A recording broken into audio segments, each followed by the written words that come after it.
We're in the chambers. Don't talk. Yeah, we haven't actually started.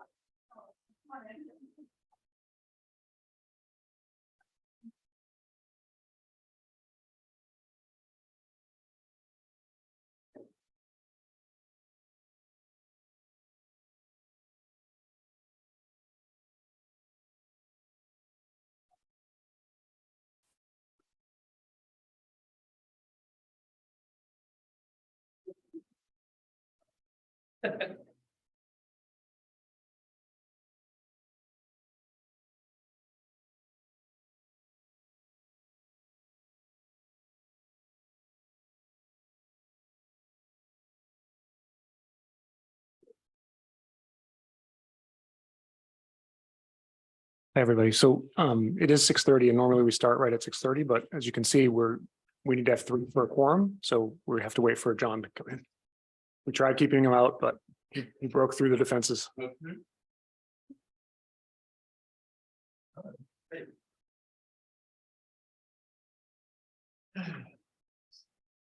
Oh, thanks.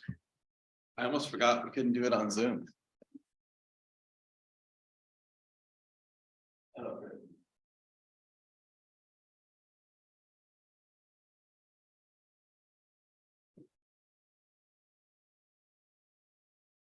So, all right, so good evening, everyone. It's my pleasure to call to order tonight's regular meeting of the Tiburon Town Council for Wednesday, June 21st. Madam Clerk, could you call the roll, please? Councilmember Thier is absent. Councilmember Wellner. Here. Thank you. Vice Mayor Fredericks. Here. Mayor Ryan. Here, thank you. Before we get into the meat of the agenda, we start with oral communications, which means anyone in the public can give a comment on items that are not on tonight's agenda. Madam Clerk, could you give some instructions to the members of the public on how to do that? Yes, thank you. If you're calling in on Zoom and you'd like to make a comment during this meeting, please use the raise hand feature of Zoom. It will indicate to me you'd like to make a comment. You can find the raise hand button on your webinar controls bar on the bottom of your Zoom window or smartphone screen. If you're using Zoom, I will invite you to turn your camera and microphone on to address the council.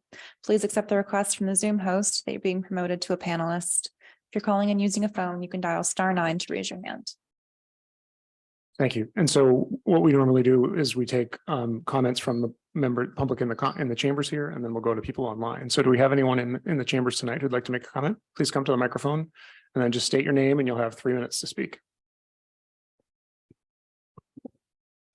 Hi, my name is Eric Pfeiffer, Piffer.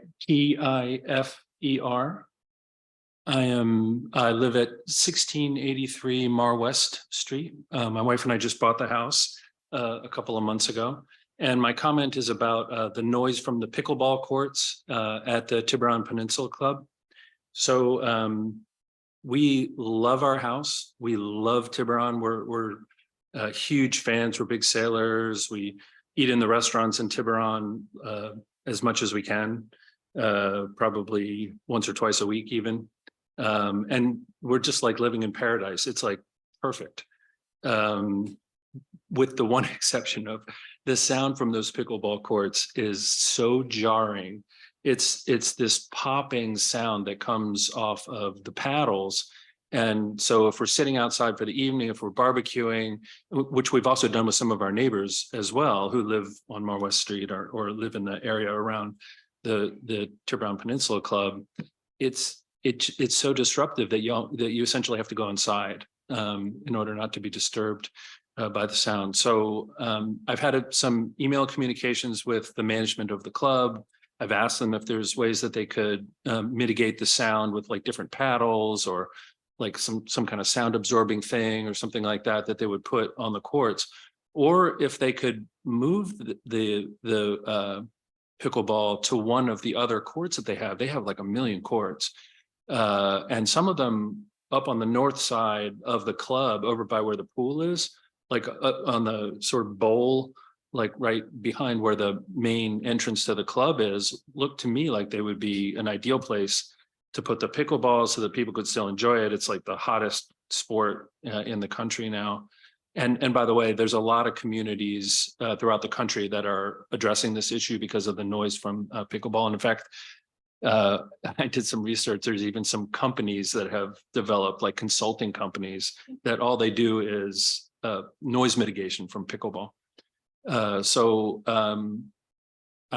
my comment. I was here to sort of describe that, get it into the record, and Alice and Jack were both nice enough to send me emails back when I emailed you a comment. So thank you for that to both of you. My understanding is that now it's in the public record and it could get agendized, I guess, at some point in the future. And then Jack, you had said that there was a conditional use permit that maybe I could make a comment on or something like that, or me and some of my other neighbors could as well. And I know you're not allowed to comment on it because it wasn't agendized today, but that's my understanding of the process. Okay. Well, thank you for your comment. I appreciate it. Thank you. Is there anyone else in the chambers who'd like to make a comment tonight on something not on the agenda? Madam Clerk, do you see anyone online who'd like to speak? Seeing none. Okay, so I'll close the oral communications period and we'll move on to our main agenda. And to start us off, we are interviewing for vacancies on town boards and commissions. Our first interview tonight is Stephen Golden. He's one of the applicants for the Joint Disaster Advisory Council, and I believe he's online. Is that correct? He is. He's popping up right now. Yes, I popped up. I hope you can hear me. Yeah, we can. Thanks. Welcome. Great. So we have your application and we've met you before, but if you want to just talk a little bit, run briefly through how you came to be interested in this particular position, that would be great. Yes, well, you have my my sort of redacted curriculum vitae in front of you, but I have 40 years of military service, 30 of active duty, 10 of reserves, during which time I'm a physician, a flight surgeon certified both by the Army and the Air Force, hyperbaric medicine trained. My medical specialty is neonatology. While in the Navy, I was on Guam during the Vietnam conflict. And because of my duties in the emergency room, I was asked to go to Guam Memorial Airport when the first flight of Flying Tiger Airlines of sick orphans and children came to Vietnam, at which time I had to triage the sick kids on the plane, send them to different hospitals. And because of my activities there, I then became of the medical reception of all 70,000 Vietnamese refugees. So I have hands-on experience with humanitarian disasters, successful experience. And I have, one learns quite a bit. Obviously, for areas of Tiburon, preparation is key. I'm very impressed with some of the literature, especially Get Ready Marin, thought it was very well. There are many agencies that have to work together in preparing and reacting to emergencies.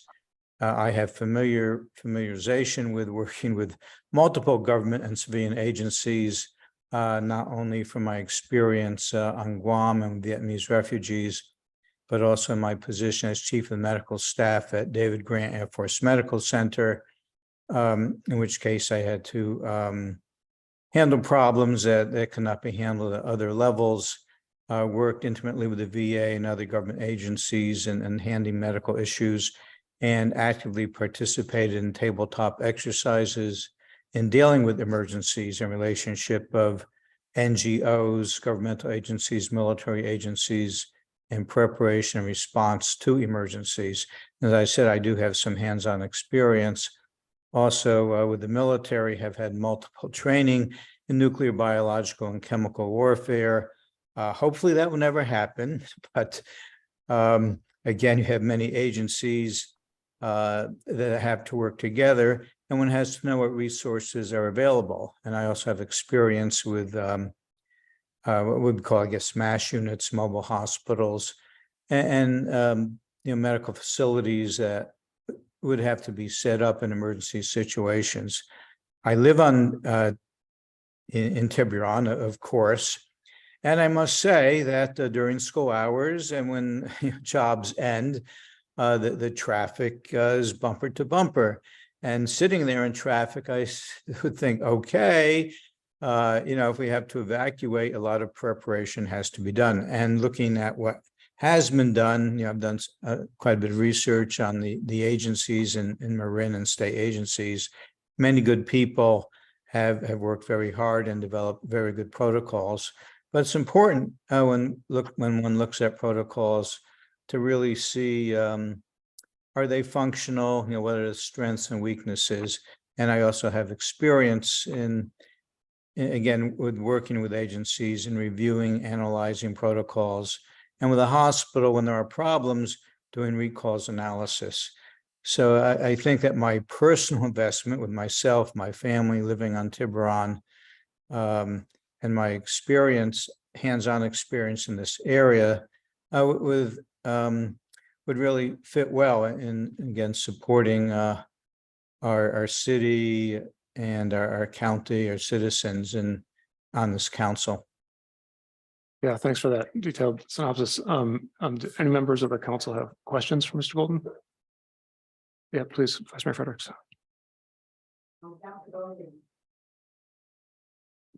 Is there a disaster preparedness committee or group in your neighborhood? Not to my knowledge. I am on a board of directors of the Harborview Homeowners Association. And I'll tell you, preparing for this interview, and I looked at the literature and what Marin, the state, has, I was really impressed with the pamphlet, Get Ready Marin. I think some very good people did a very good job. And well, I'm not aware of anything. Perhaps that's an important thing. I am interested in this, and I was not aware of anything in our neighborhood. And I really think that this information is so well written, so important, that it should be distributed in schools or the web access distributed to it. And even in this, this like a small booklet, it had a list of supplies, which I think is key. If there's one thing that was the most important thing we could do, is to teach families to get ready to exist for 5 to 7 days with supplies that they have.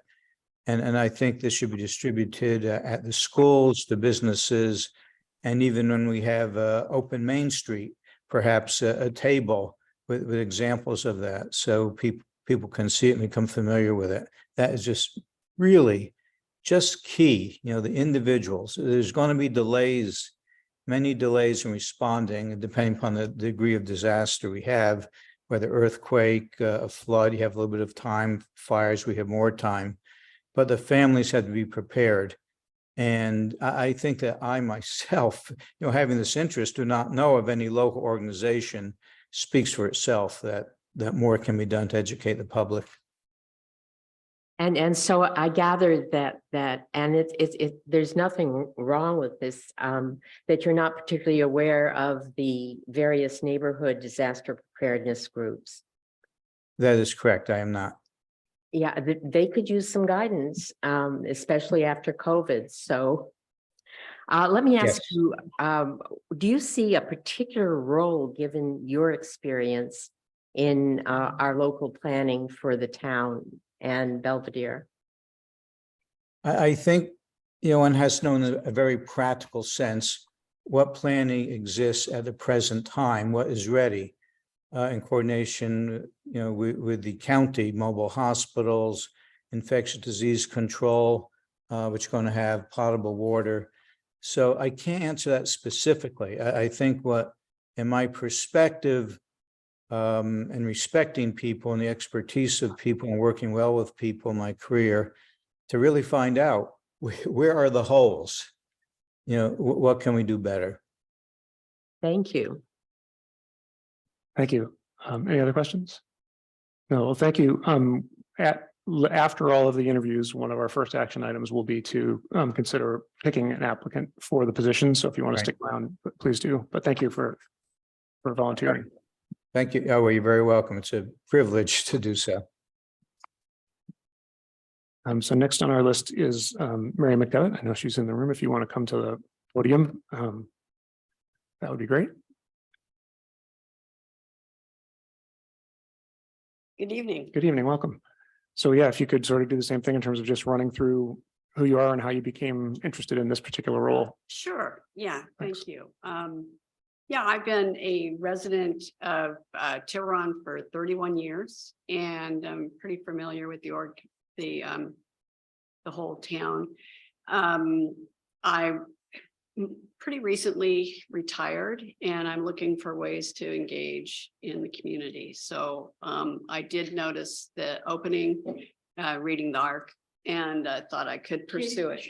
Talk through the microphone, please. Oh, you can't hear me. No, I can't. Oh, okay. I'm sorry about that.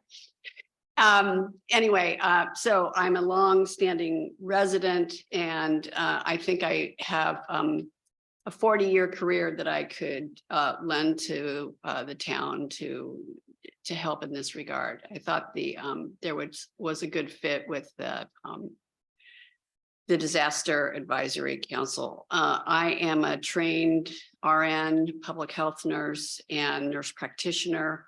I retain those licenses, but I don't use them now.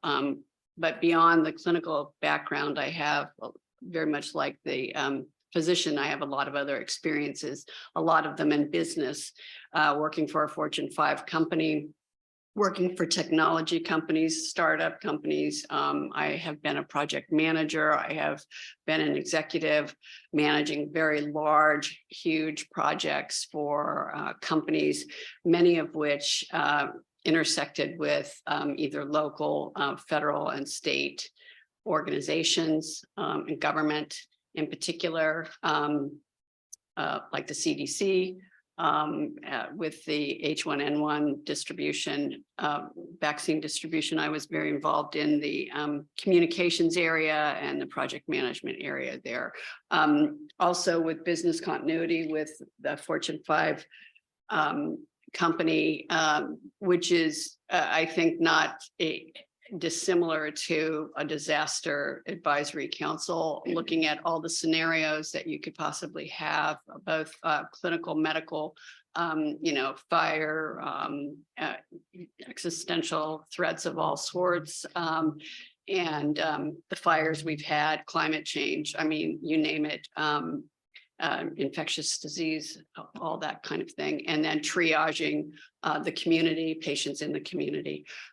So I'm familiar, and I've had also background in hospital operations as well. So working with accrediting organizations and being able to be prepared for various scenarios in that type of environment. So I think I bring a lot of experience to bear to the council. And I think I was looking for a way to engage and, serve the community. I am also aware of the prepared program that we have in the community. And I actually sat through one of those early programs to be prepared. And I'm sure I'm missing a lot of things, but I welcome questions. Okay, thank you. Do any of my fellow council members have questions for her? Vice Mayor Fredericks, did you want to probe on any particular point? Just speak a minute or two more with just on the ground organizational experience you might have had with people who want to address emergency preparedness. And what I'm modeling on is that we have folks in the community who have various committees to do things. Is that something? Are you referring to volunteer neighborhood associations Yes. and the like? Yes, I'm familiar with my own, first of all, the Bell East Neighborhood Association and the folks that devote their time not only in having block parties and all of that kind of thing and fun stuff for kids, but in being prepared and understanding who their neighbors are and telephone trees and that kind of thing. Yeah. If that's what you're referring Yes, to yes. specifically. And then, I know most of of the activities are volunteer based. There are people that are just willing to step up or be the organizer. And I think the concept of getting a lot of those pods with a common link would be incredibly important, because I don't think that's at least very visible to the average resident. So in terms of communication, I look at, the effort made, but also who knows about it and what is the call to action. So I think my communications background, my crisis communications background would probably be beneficial to the council in looking at how do you connect the dots, the links and the pods in the community, especially because we have that long peninsula and we need to understand what's going on 2 miles away, and how we utilize our coast and take advantage of all routes that we have in the community and places of safe harbors that we could create if we don't already have them. Thanks. Thank you. Thanks. Just out of curiosity, did you get to go to the Ready 94920 event last fall that we had on McKinney Green? I did. Oh, okay. I great. did. And I actually learned from the Boy Scouts how you can rig a stretcher Yeah. out of whatever you Oh. have. Nice. Yes, I did. So I was aware of that effort. Yeah. Gotcha. Okay, thanks. Any other questions? Yeah, I just have a quick question. I was just curious, having heard from you and seeing the your experience with vaccine programs, the 2 different experiences that you list. Do you have any key takeaways about either what makes these successful or what makes them struggle? Is that part of what you were doing when you were on the task force? Yeah, it was basically looking at a threat that, a potential threat. And well, there are 2 things. One was a commercial business response in working with government. Uh-huh. The other piece was how to prepare for whatever you thought might be coming down the pike. And so I think gathering the information. Was there a public communication element of that, or was it more internal in terms of There was internal and external. Okay. Yeah. So for McKesson and the H1N1, that was largely internal work with CDC. We spoke to them every day and had a whole cadence going on with the program, but we were eventually able to share our role in what we did with them to distribute. We were the sole distributor of H1N1 vaccine. Yeah, and then most recently, my work with another private company, technology company, as chief of staff. It was a global company. We had a lot of employees in India who were affected by COVID, the Delta wave, actually, and we lost 3 people. And so we had quite a response there too. I connected with a subject matter expert, an emergency physician from Stanford, and we literally created an app for our people in India to use in response to be able to do a quick assessment of their needs and use that in addition to spreadsheets and everything else as to what they needed. And we were able to gather from all different sources, what we needed to give or bring to bear for the patient and our employee and their family. In India, the culture's different. So we gave them food, we gave them stipends, we sourced oxygen concentrators and things like that. Thanks. Okay, thank you. So yeah, as I said, Dr. Golden will be making an appointment in a little bit. So if you want to stick around, please do. Sure. Okay, great. And Thank you're you welcome to very stay much. for the whole meeting too. So Ms. Douglas, so if you could just wait. So we have a couple more interviews. If you wanted to make a comment tonight, can you wait until after the next 2 interviews and then we'll invite you to come up and make a comment? 7:15? It's 5 to 7. that okay? Yeah, thank you. So the next scheduled interview is Lauren Monson. Come on up. Thank you. Good Good evening. evening, council. Thank you for having me. Yeah, of course. So similar to the last two, if you could just give us a quick 2-minute run through as to what your Sure. background is and what. You have my resume in front of you, so I won't go too much into detail with that, but just a brief overview is I'm an attorney. I've worked in the public sector pretty much my entire career for the city of San Rafael and the city of and county of San Francisco. So I've worked in government and with municipalities and public agencies, and I'm familiar with working with lots of different groups and trying to get them all to work together. But when I was preparing to come today, I was trying to think about what's different than what's in my resume, and or what strengths could I bring? And what I really landed on was something a little bit different, which is community and sorry, I forgot what I was gonna say, but it's community and connection, which I think is partly why I applied to be on this council. I'm new to Tiburon. We moved here last year, but I was very active, even though I worked for the city of San Rafael, I was also very active in the community, in my neighborhood, with my local school. And I felt like this was a really good way to get involved again and get to know a lot of different parts of the community. But in addition to that, especially with regard to disaster preparedness and all of the different neighborhood groups and some of the themes that you guys have asked about already tonight, I think community and connection is really important to get that cohesiveness, to get to kind of get that communication. I think people are really bombarded with a lot of different emails and a lot of noise. And so you really have to think about how you can make an impact and get people to hear the message you're trying to convey, which here would probably be whatever that disaster plan is. I see my role on the council as not being an expert in disaster preparedness, although I have worked in that area before, but more as kind of a vessel to take from my community input on how maybe local issues that need to be brought to the advisory council and to the council, the town council themselves, but also listen to the experts who come and prepare and present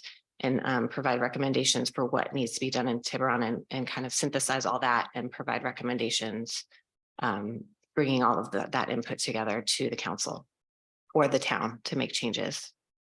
Thanks. And did you have success finding out what the council does and how it interacts with the rest of it? Or the Yeah. disaster advisory council? No, And what they've actually, done and one of the things that I was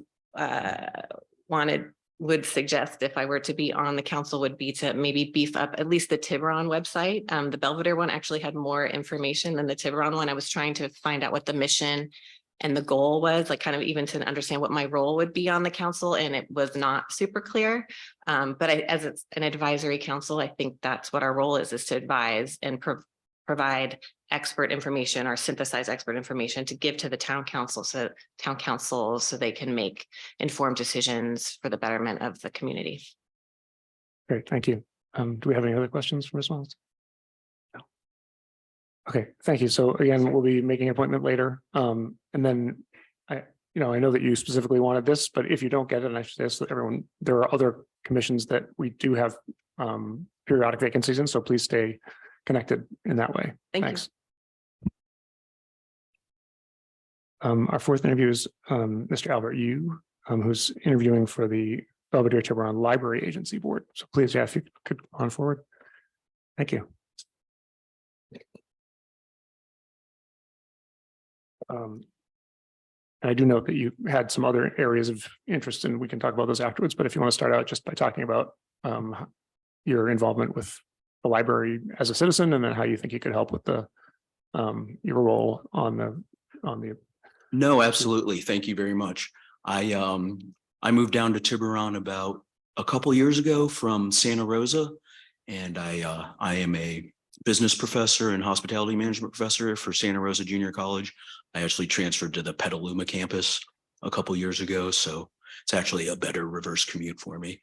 But I live right behind the library with my wife, and I've kind of grown up at the library. My parents immigrated to the States from Taiwan as graduate students. And basically that was kind of my daycare. My mom would, go to work and drop me off at the library for the day. And, I had to read books all day and, probably a lot of, maybe some similar books, Judy Blume and all of the Hardy Boys and all of that. But, it's interesting because when I was younger, as a person of color growing up in the States, the only books at the library were about Martin Luther King Jr. And that was kind of my hero. And it really warms my heart these days as I, see all these Asian American authors, and it's, and I certainly see them at the library. And, I really enjoyed the Chinese exhibition of artists that they had a few months ago. And it's definitely, a great way to really influence the community. Whether it be the Disaster Advisory Council, being one of the reasons I did move away from Santa Rosa 2 years ago was that I had been evacuated for 3 years in a row due to the fires. So certainly, I do have experience from being in a community of having to evacuate for 3 years, and the relationship between my neighbors before the first fire, to afterwards was much different because we had been through a lot together and everyone kind of connected on Nextdoor and just all kinds of things. But, there's certainly, you certainly can have a display in the library about safety. Certainly we're in a unique situation here with a challenge to get out of the peninsula if a big emergency did happen. But it's certainly, having lived through it, you think it never happens, but it really can, right? And there's certainly a lot of other different collaborations I think I could bring to the table from, being a community college professor and being familiar with working with the community. I've got experience with grants if that's something the library wants to explore. I know they were, I had a chance to attend the board meeting on Monday, so I got a little insight of everything. And, I used to work in the hotel industry before I started teaching 10 years ago at the San Francisco Fairmont, the Four Seasons Silicon Valley. I was in food and beverage and sales and marketing. So, I have experience with putting on events if there's any fundraising needs or promotional needs, getting the community together. Also my business sense, if they need to put in a coffee shop for the library or for the community, as a source of revenue, something like that, I can provide input. And I think I can bring a unique perspective to the advisory council. I think that's an important thing. You don't want people with the same background, with the same point of view. It's important to have different perspectives so that we can kind of come up with a greater good. I appreciate your story too of personal connectivity with the library growing up. That's very cool. Do you have any of my council members have a question for Mr. Yu?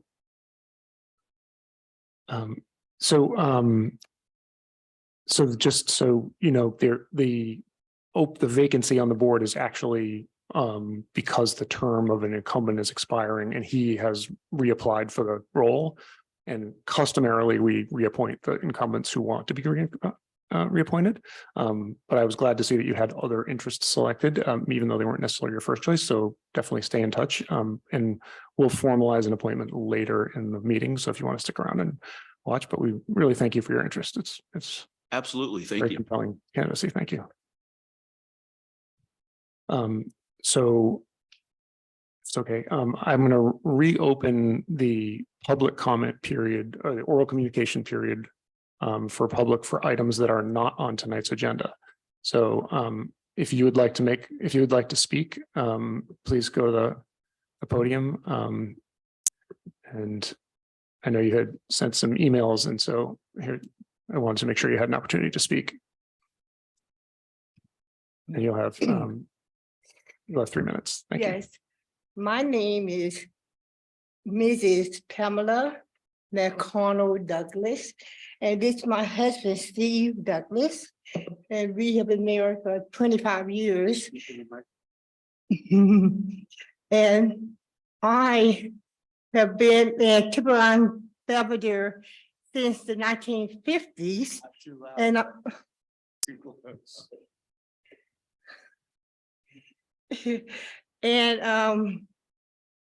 there's some changes which should occur in Tiburon. but they're not occurring. I'm here for the opening of the to giving back to the American Blacks what they have taken from a lot of Blacks, and it's not getting any worse. I have lived in Tiburon for 50+ years. During that particular time, no one in town has offered me a job, including the library. I attended Tamalpais High School, College of Marin with Robert Williams, and the University of Hawaii. I have my master's degree, and I taught Obama when he was 5 years old. But for some reason, I'm looking at this ugly face of Tiburon Belvedere. And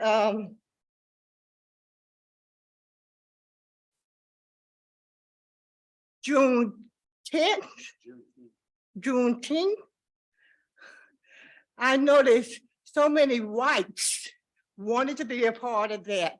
Well, they don't represent the American Blacks. Leave us alone. Give us jobs. Instead, Tiburon Belvedere hire all of these third-class people from other countries. Why can't they, Tiburon Belvedere, obtain positions for Marin City and myself? I'm starving. I'm starving. Yeah, no one will give me a job. And my son Nikolai, he was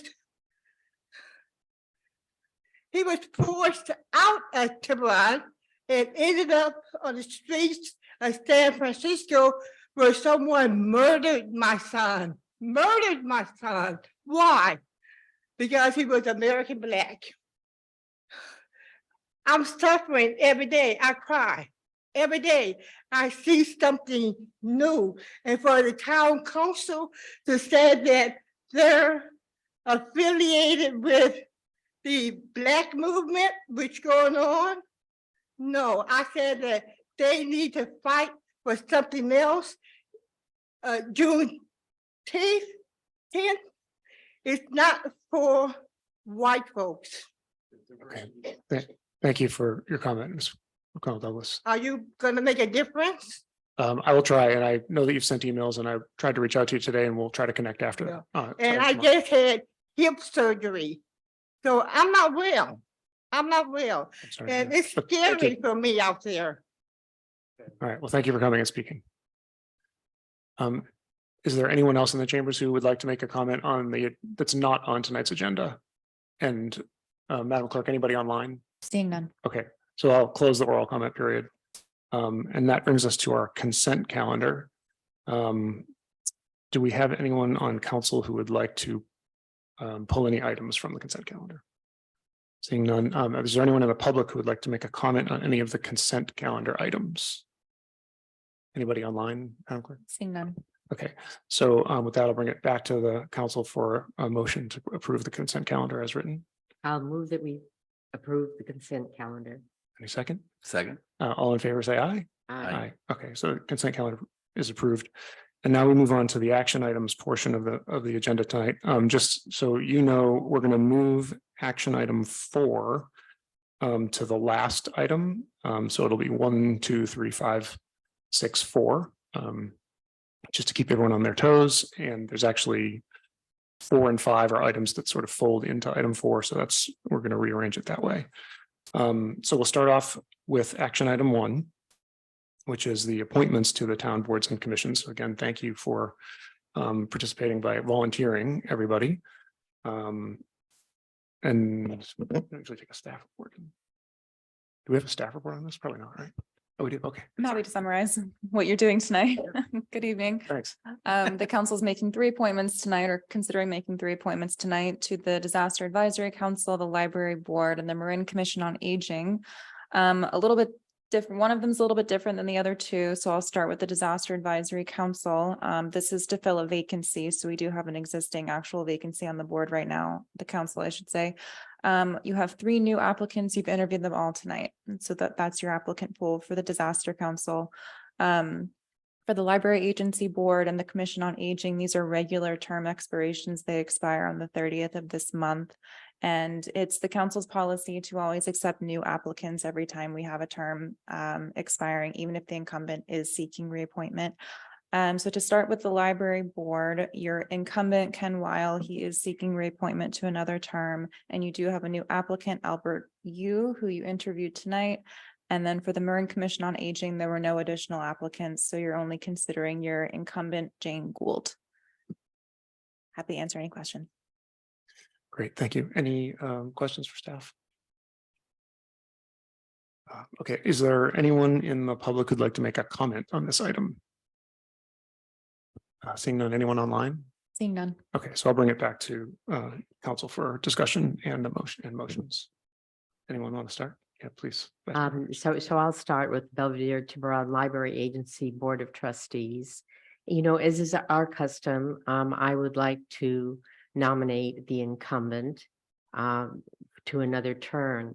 But I'd also like to reach out to Mr. Yu and ask him to contact me so I can put him in contact with people in the library who can tell him about other roles that they would be so happy to see him engage in. Thank you, Mr. Yu. Thank you, Vice Mayor. So is that a motion? She did make a motion. Yeah, yes. okay, I'll second that. Okay, so all in favor of reappointing Ken Weil, say aye.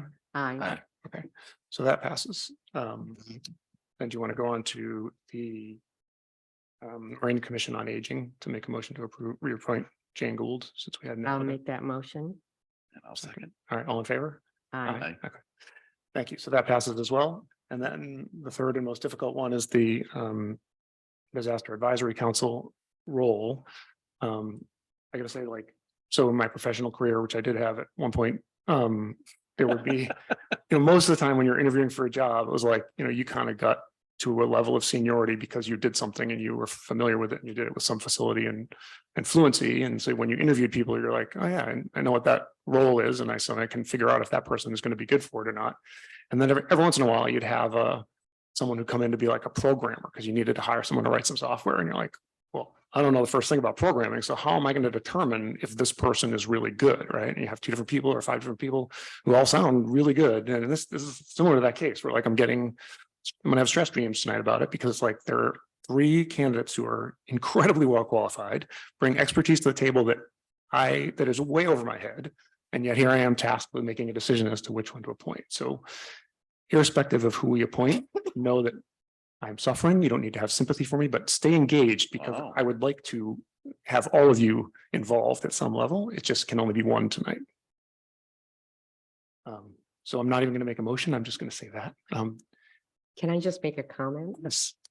And over and above that, assuming that we're all expertise and have expertise in determining who'd be the best person for the job, my proclivity is to look at someone who has experience from the neighborhoods up, because it's one level of engagement to make recommendations to the council, but where the rubber hits the road is in the neighborhoods and with the volunteers. And so I lean toward Mary McDivitt, but any candidate would be a great candidate.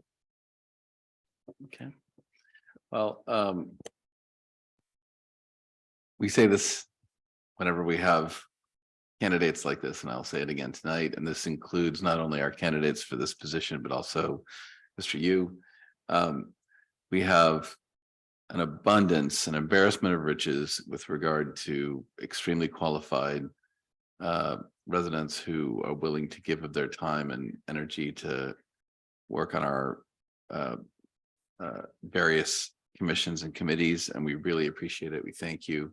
We urge you to keep coming back until there's a spot that we can fill with you. Tonight's no different. Great set of candidates. I too value the prior neighborhood experience that Alice is describing. And so I guess what I would do is, although I probably won't get the stress dreams that you'll get, but nonetheless, it's difficult to choose someone, but I would move that we appoint Mary McDevitt to the open position. I would second that. Okay, all in favor of approving Ms. McDevitt? Aye. Aye. Great, thank you. She's appointed. Thank you for volunteering, all of you. Appreciate it. We move on now to action item 2, which is a building permit extension. Do we have a staff report on action item 2? Yes, you do.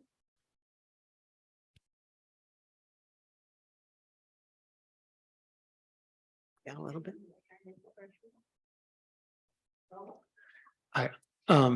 So technically, this isn't open public comment time. Do you, it might be better if after the meeting you reach out, unless it's about a specific action item, and then you can talk when we get to that item. Well, it depends which item you want to talk about, but we'll go sequentially. And if it's not related to one of the action items on our agenda, then you can talk to me or email me afterwards if that's okay. Does that make sense? If it's relating to an action item, we have the comment period during those items.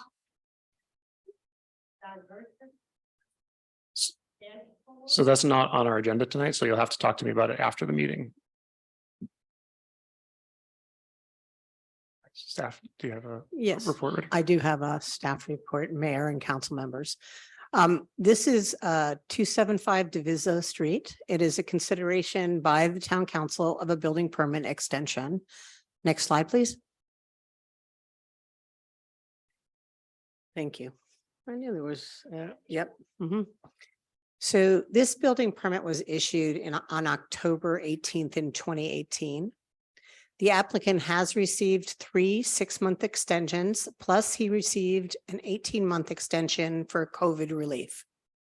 The most recent extension, what we call the third extension, expired on April 18th, and the project had received a stop work order after that date. At this time, the permit application is no longer, it's basically expired, and we're looking for a 4th extension, or the applicant's looking for a 4th extension. That 4th extension pursuant to the municipal code may only be granted by the town council. So the extension can be re-granted in the following manner. By requiring the applicant to pay 5 times the original permit fees. Well, let me step back. You have a number of choices with respect to the extension. I'm jumping too far ahead of myself. And I'm going to lay those out, and the council may decide any of those permutations, or if they have something else they wish to discuss, they of course can do that. So the extension can be granted by town council, and they can require, the council may decide to require that the applicant pay the required 5 times the original permit fee as is placed in the municipal code. You may prorate the fees by the amount of time it takes to complete the job.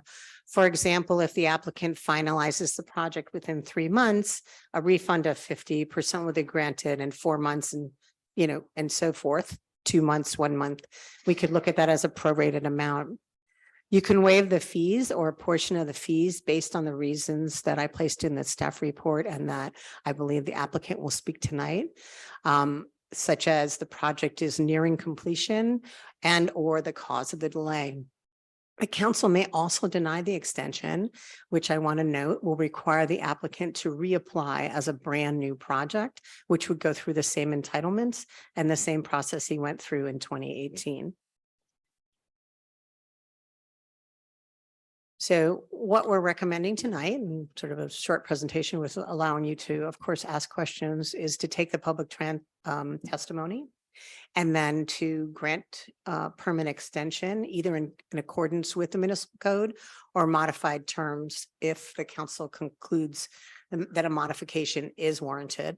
And of course, your third is to deny the request for a permanent extension. And I'm available for any questions. Thank you. Go ahead. Okay, so you've laid out our options. Does staff have a recommendation? The $1 million question. So if, from our perspective, there has been a lot of staff time that's been expended. I think that there have been a lot of delays as a result of some changes in staffing, COVID, supply chain, and then there was some weather that made it difficult for the applicant. So I do believe there is some legitimacy to some of the extensions that occurred or some of the delay that occurred. And so what I would say is that I believe that the prorated approach is the most fair approach. I also think, from a revenue standpoint, I'm looking at that as well. Generally, we don't waive the fees in full for any of these extensions, but with respect to this one, I think it would be fair to state he's very close to the end of his project. We hope that he can perform within hopefully less than the 6 months and receive some refund on it. So I didn't put a recommendation in there because I do believe it's important for the council to determine what they think is fair based on the testimony of the applicant as well. But from my standpoint, from a fiscal standpoint, I would say that we would look at that being a prorated amount would be probably the most fair approach. Okay, and can you remind me how much is the 5 times fees? It turns out to be 50, I want to say, let me look at the last page here. I think it's 56. Yes, 56,140. Okay, so they've already paid 1 times fees to get this started.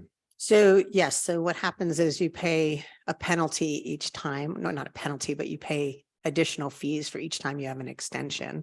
So at this point, they've paid 3 times the amount. So now this comes into the 5 times the amount. And I'm sorry, I just want to go understand, ahead. each time they pay the full, like, at a certain point, they pay an additional 3 times, and then they pay an additional 5 times? Is that This what- would be the 5 times, Right, this and 4th extension. so they would pay the full 56 That's on top of correct. everything else they paid. Yes, previously. That's correct. And the way the proration works is that if they get it done after X period of time, we would reduce it by some percentage, and we can pick 50% or some other number. Right. So what I'm thinking is, so you have a 6-month extension with that 56,000. So you pay that 56,000 in 3, let's say in 3 months. The applicant has completed all of his work and the project is finalized. Then we would refund Oh, so making you me pro- do and you're math. saying prorated. 30, so it's yeah, about 20 something $1,000. Yeah. So we would do the math that per month, if you divided that by 6 per month is what it costs. And if we get into days, I suppose we would do that as well. I It would be a understand. math exercise. Just changing the denominators, same math, but yeah, Vice Mayor Fredericks.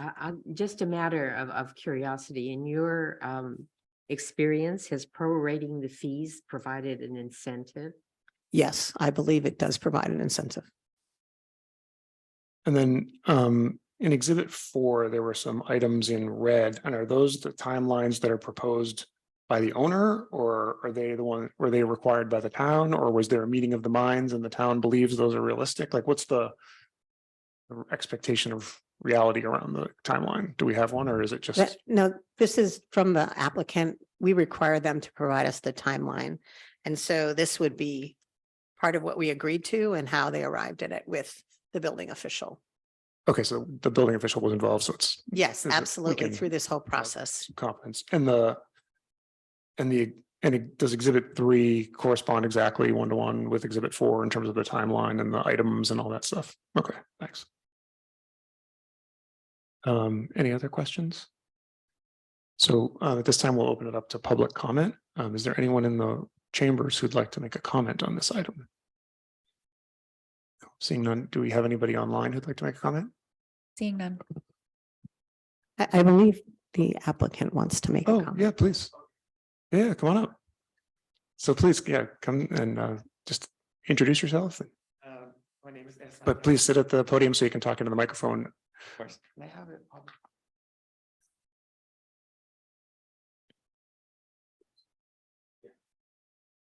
Start here, and then if that's needed, I can. Thank you. So yeah, if you could just introduce yourself and then and you'll have 3 minutes to speak. All right, Thanks. sure.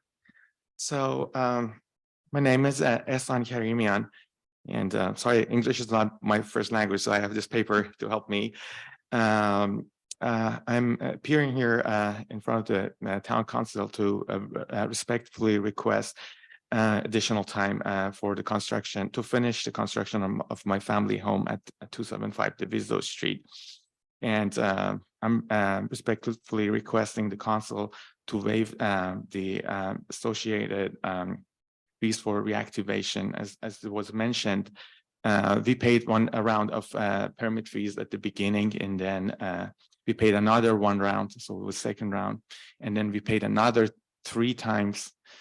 So I've already paid 5 times the permit fee to this point. And that's not the only thing.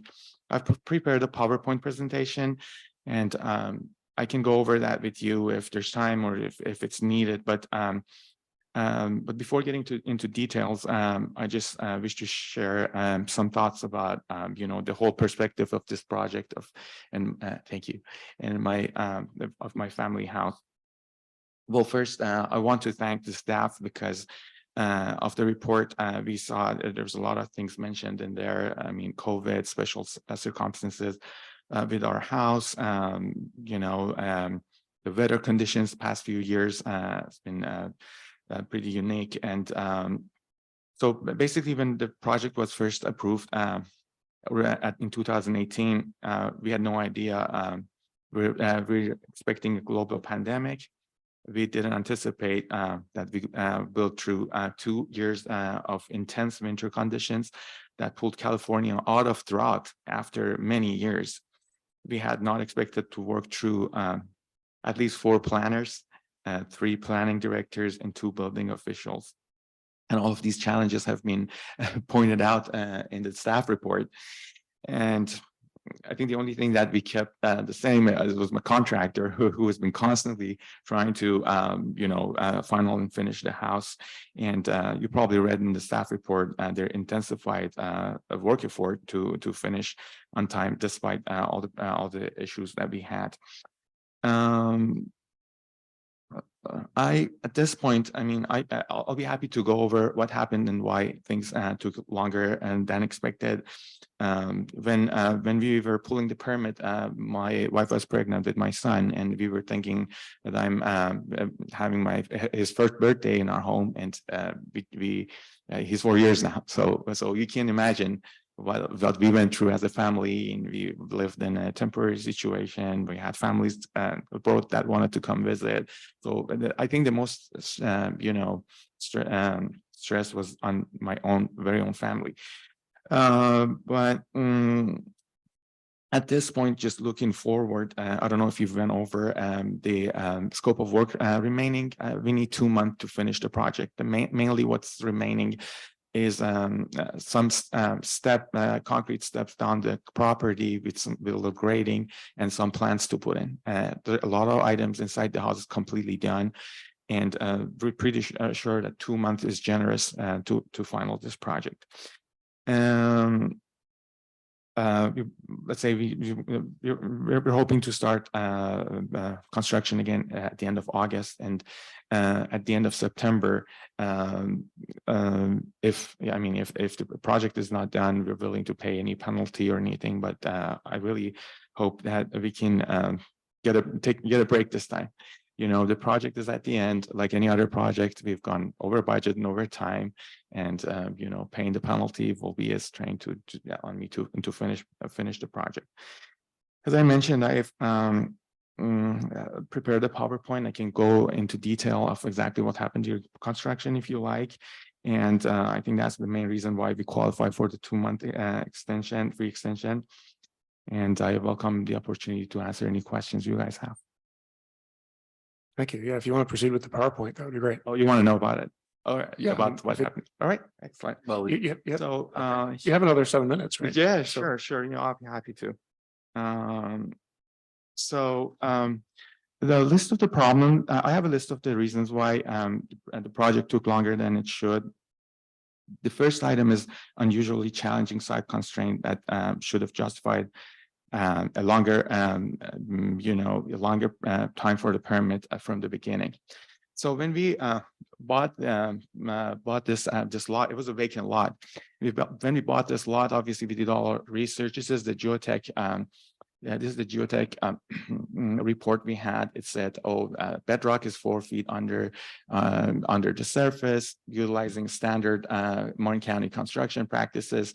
You're going to be able to build on this lot easily. So we start the grading, and right into the grading. How do I go? Down, but okay. Okay, so right after we did the grading, we started to see on one of our neighbors' side a lot of water just putting into where we're trying to put the foundation. And you know, I have my the soil engineer involved looking at it, and they just keep saying, "Oh, this is surface water. This is surface water." We contacted our neighbor, and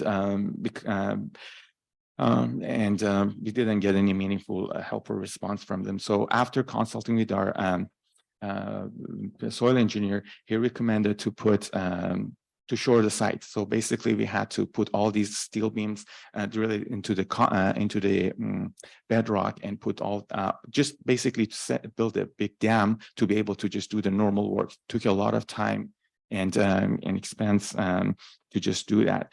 And then while we were investigating the reason for, you can kind of see all the shoring in there.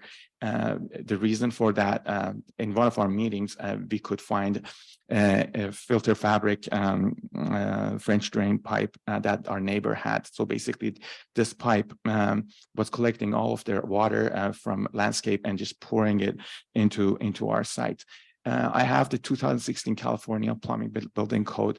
Per code, and Chapter 11 is about storm drainage. So per code, you're not supposed to have a French drain within 10 feet of the property, but they had their water on the property line.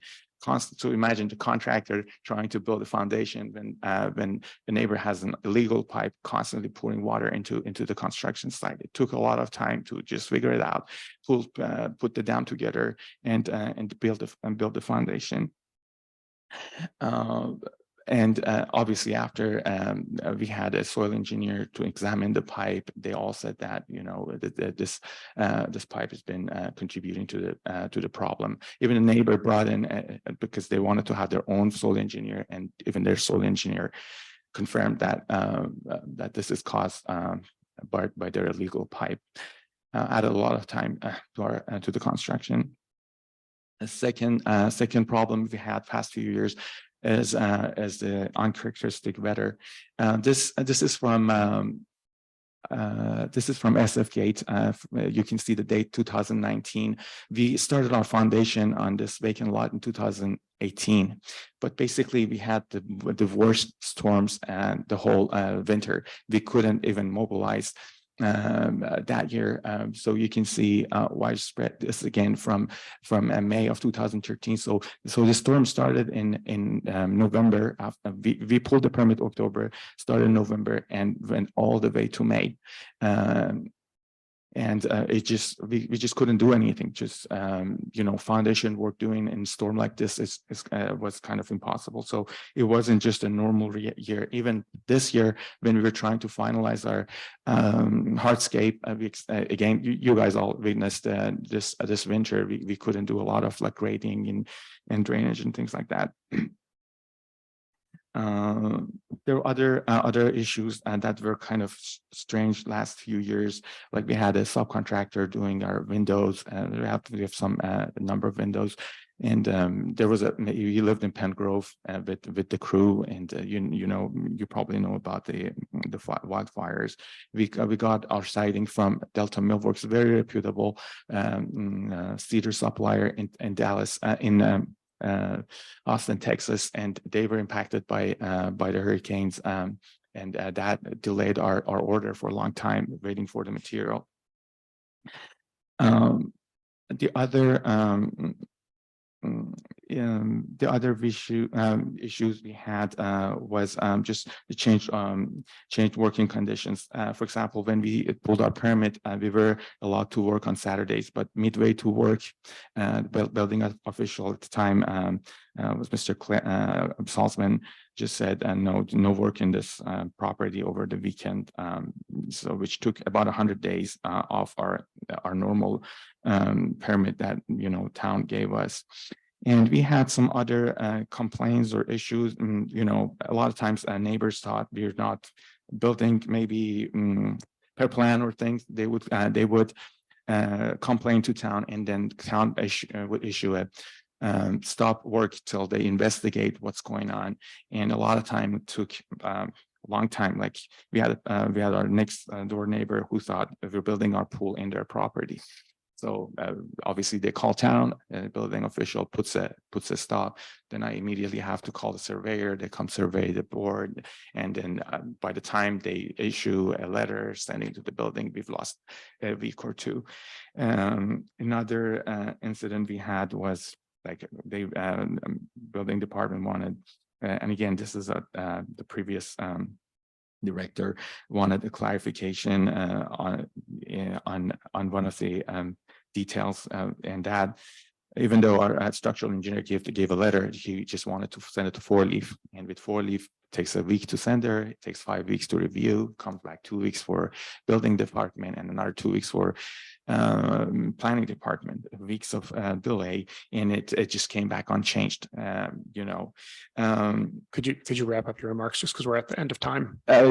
Yeah, I mean, we just had another building another issue recently that town wanted to review. Basically, we had another stop work that town wanted to review the height and location of some of our retaining wall. The whole issue, because not needed meetings that involved a lot of staff from town from town, kind of set us back for about 6 months because and at the time, I know some staff members working at home, it was really hard to get everybody to get to a meeting. But at the end of the day, there was a time that was lost, and I'm sitting here now having to pay money for that. So I just think it's just fair to ask for this 2 months at no cost. And just want to mention again that I already paid 5 times permit fee. Understood. Thank you for the context and the details. And is there anybody else online who wants to make a public comment on this item? Seeing none. Okay. So I'm going to close the public comment period on this and bring it back to council for discussions. Anybody have any introductory thoughts? Well, I can start with just to make it simple, I would support the staff's recommendation. I think your mic's off. I would support the staff's recommendation for prorated fees. I do think that this has been a very difficult building site, and there have been various emergencies from COVID, work crews availability, supply availability that have made it even more difficult. But nevertheless, given the impacts to neighbors when building projects drag on, I think creating an incentive is a good idea. And so I would support prorating the fees. Thank you. I'm happy to speak. Or Go ahead. I feel similarly. I definitely sympathize with a lot of the problems that you faced. But some of the ones you identified, and I don't want to be confrontational, but it seems like you sort of should have some redress against your neighbors for building illegally, and like that's not really our purview. And I definitely like the incentive component of a prorated to give you incentive to finish as quickly as possible. I think that is a win for all parties. So I would support that as well. So I'm perfectly fine with that. I think that's a good solution. One thing I'd like you to consider, let me, just to see if this is appealing. The current time frame is 2 months. So one thing we could do is prorate it, but if he completes it in less than 2 months, there's no fee. Like, in other words, it would start at 2 months and move up. Does that appeal to you, or would you rather start right away? I'm fine either way. So is there a downside to Councilmember Wellner's suggestion where we would be seeing this issue again? I don't think we would. I think we would just. No, I think if I'm understanding what Councilmember Wellner is asking for some type of motion from you, is that there wouldn't be a charge for the first 2 months, and then on that 60th day, if it's not completed, Then he gets then- the 2 months. then he plus- gets the 2 months. Well, would it be 4 months in total then? No, in other words, I know what you're thinking. I don't think we would start prorating on the 60th day. I think basically he gets a window of 2 months. He can get it done in 2 months. That's it. If not, then we prorate from the beginning. So it would be 2 I months see. worth on the 60th. And he would day. have 4 more. I see what you're saying. Okay. I see that the town attorney has popped online, so Ah. he might have something to say. Well, I think there was two different 2-month windows I want to make sure are clear in your head when you're making your motion. It sounds like the applicant was talking about September or August and September when the work would get done in those 2 months. And the action tonight is to reactivate the permit tonight or tomorrow, effective immediately. So the 2 months. Oh, would I start- didn't understand that. So the idea So- would be that it would be done in 4 months from today? That's what, I mean, that's what we had anticipated and understood. But I mean, I suppose, and I'm looking at Ben, but we could look at this as the start date wouldn't be till August, but if he's going to start tomorrow and we enact it, then that would not be. Yeah, I think we want to It's getting incentivize. a for the little work- bit complicated. I'm fine with just prorating. Yeah, no, I thought that was a neat, elegant twist, but I think you're right. It's in the end, simplicity is It's better. almost poetic, but Yeah. Yes. So then. Do we have a motion with that construct in it? I think, I do have a question before you do a motion though, because that begs the question. If I understand the applicant correctly, the work won't, no matter what we do tonight, the work's not going to start until August. Is that correct? Okay. So I guess what I'm trying to, we're currently on a stop work order. Yep. So if you're prorating it from day one and the permit becomes active tomorrow, my understanding is there won't be any work done until August anyway. So I just want to make sure we figure this out when the permit is actually being reactivated. The downside of right. reactivating it, say on August 1st, is that we need to make sure no work's being done between now and August 1st. So I just want to make sure everybody understands Right. what you all decide tonight before we leave. That's all. I just want to make sure everybody's At least what I had in mind is that whatever we do, the work starts as expeditiously as possible. And the actual penalties, which really are for behavior before the date that it starts again. Is that right? That's what the penalty is for? Does it reactivate the permit? it reactivates the permit. Yes, it's called a reactivation. Yeah. So I would be comfortable with prorating the reactivation fee from the date that construction is promised to start again. It's fine with me.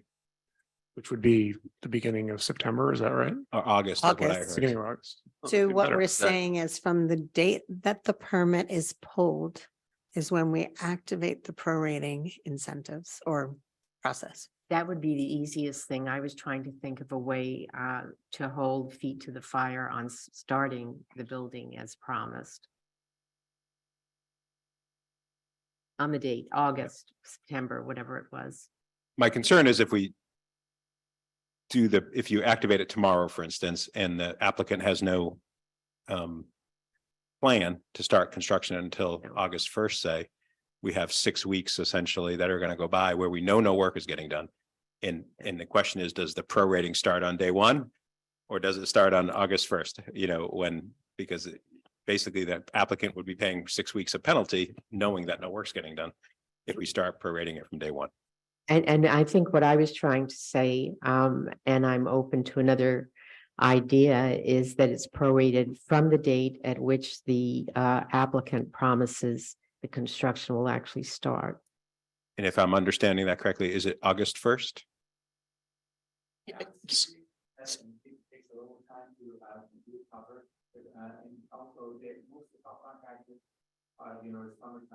So I think if we start August first, we can definitely get it done before 2 months. So can we prorate over 4 months then, from August to the end of November? So I guess I'd be more, I mean, and maybe Ben can help if, Yeah. or Dina can jump in if what I'm assuming is the easiest is if literally no work is gonna be yeah, conducted until August first. Yes. We would leave the stop work order in place Yes. until August first, yes, and no work could be done. August first, the permit would be reactivated for a 6-month period, yes, and the fee would be paid upfront, and then prorated. and then when, no, not, they would pay the entire fee, but if the project was done by September 30th, we would refund Yes. 2/3 of the fee Yes. because they finished in a third of the time that was allotted. That's Yes. sort of what I'm hearing, and I just want to make sure that everybody's under the same. That's what I Sounds had right in to me. mind. I wouldn't dare or presume to alter what you just said. I think it's good. Is that, I just want to make sure that the folks in the audience are Thank you to the town man. hearing the same thing. That's all. So just to recap, the motion would be to grant reactivation of the permit effective August 1st. And that would be contingent on the full fee being paid. But dependent on when the project is completed, we would prorate that fee for the duration of the project and refund whatever portion of the 6 months that wasn't used. And just for clarification, between now and August 1st, the stop work order is in place. That's correct. Correct.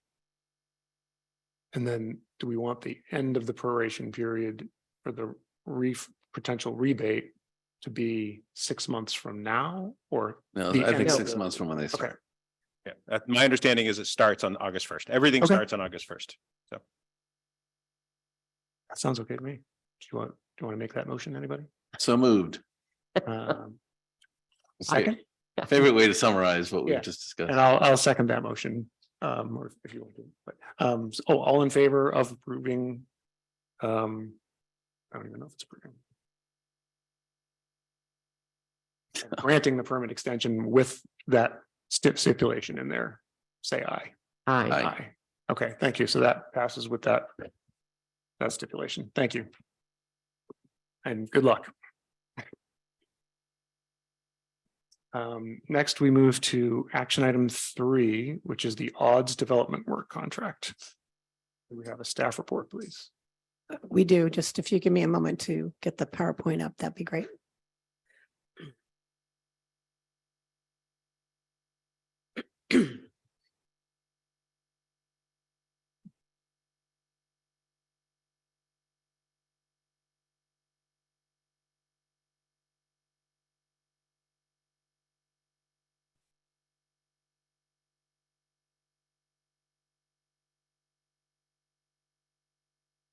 So, good evening. What is before you tonight is the consideration of an award of a contract to conduct to create the objective design standards and additional services for the adopted housing element. So as most remember, on June 7th, we were before Town Council. And at the end of that meeting, or at the end of this item, with regard to the zoning amendments, Town Council directed staff to return to the next regularly scheduled meeting with a scope of work to complete the following 2 items. Objective design standards for hillside lots for multifamily development on property zone R-3-10 and R-4. As well as housing elements, to work on the housing elements submittal to HCD and to initiate a survey of residents who might be interested in construction of an ADU within the planning period. So I thought it was important to look at the schedule because I know that one council member was concerned with just one council member that'll remain anonymous was concerned with the schedule. So as you can see, we are looking at about a 5-month schedule to complete this. And the reason I'm providing this to you, I know it's hard to read on the screen for those at home, but it is part of your packet at the end of the proposal scope, and I do have Christina Rourke on the line as well if we have any questions. There are ways maybe to condense that with respect to considering combining a meeting or removing a meeting. But this is a pretty quick turnaround to get this done, considering I know that the odds for the downtown was pretty much more intricate than this will be, but we still had to do a lot of public outreach and a lot of development of those standards so we can apply it and we can consider the concerns such as massing and view and color and stepping back, et cetera. So that's the schedule before you for the odds piece. And then with respect to, so this will give you your, did I do the right way? The ADU survey. So as you know, one of the things that we are looking at is, can we reach out to the community and find out if there is an interest in development of ADUs throughout town? So maybe we can look at how that might or may not impact our development numbers for RENA. And so we want to create that survey. And some of that survey has to be, we have to design it, we have to launch it. I believe that we have some examples, or we're looking at examples for other ADU surveys that have gone through the process. I do want to note to town council that HCD will have to look at that survey and those responses in order to decide whether or not they would even let us include it in the housing element. I would not suggest that we go ahead and have those numbers and immediately put it in there, because they may not be valid with respect to HCD. As you know, you have to have certain qualifications for them to consider that. And we did have quite a bit of pushback for ADUs in the previous cycles. So there's that. And then there's some revisions to the housing element. We are expecting housing element comments from HCD at the end of July. And based on some preliminary questions that I had from HCD, I think we'll still be responding to those. We will be having a meeting with HCD in the middle of July. We have that scheduled already. And then we would come back to town council with those responses to comments. I will add that if we do get certified prior to any of these actions that take place, they would no longer, of course, be part of the scope or any work that would be conducted. And if you look at it as more of a not to exceed versus having to use every bit of this process.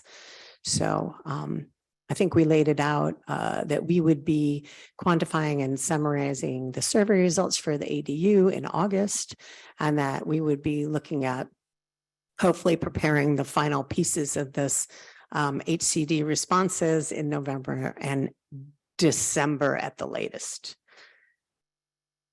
So what staff recommends is that you authorize the town council, the town manager, excuse me, to approve the award of contract for development of the objective standards for multifamily developments, conducting the ADU survey and responses to the forced submission of the housing element to the State Department of Housing and Community Development for an amount not to exceed $141,870. And authorize a fiscal year 2024 budget amendment effective July 1st, 2024 in that amount and the amount of $141,870 to fund the expenditure, with the source of funds being the general fund operating reserves. And with that, of course, I'm available for questions. And so is, I believe, Christina's on the line. Thank you very much. And so just to clarify, so the timelines that you presented in those two slides, those came from the consultant's report? They came from the scope of work, yes. Okay. I thought that was the most important thing that many were concerned about, is how we were going to get this done, knowing that that end date of January is looming. Do we have questions from council members? I do. Yeah, please go ahead, Councilman Waller. So if you could, can you put the timeline, not for the ADU, but for the odds back up on the screen?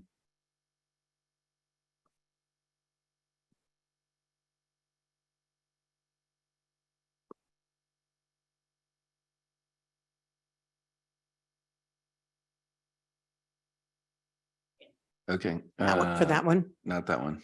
The other one. Okay, let me move that. That All way. right, thank you. So my concern about the timeline is just a normal concern about moving things quickly. It's that the a developer of one of these properties doesn't have to wait for us to complete our odds, but can move forward without them. So that is why I expressed alarm at 6 months. I express slightly milder, but still alarm at 5 months. I tried, John, I tried. I know. I see that, there, if I'm reading this right, there are 2 meetings each of DRB and Planning Commission, and they're being planned serially on this timeline. I guess my question, and this also is directed to, probably, I think best directed to council, is can we, instead of doing this serially, have the DRB meeting and #1 and Planning Commission meeting #1 occur at the same time? In other words, can they both review what's being presented at the same time, or is there some reason why they're required to be serial? The only legal requirement is that the planning commission, when they actually adopt the zoning ordinances, that they have that, as their own meeting. But these other meetings, there's no legal requirement to have them separate. Okay, so, and the reason we have DRB meeting, basically we're having, if my understanding of the process is correct, it's allow staff and consultants time to prepare draft odds. DRB reviews them initially and makes comments. They go back and then they come back to DRB for final comments. And then they, under this schedule, they then get recommended upward to Planning Commission. They have their initial meeting, they make their comments, it goes back to staff for revision, and then it comes back to Planning Commission, and then it goes to the council. I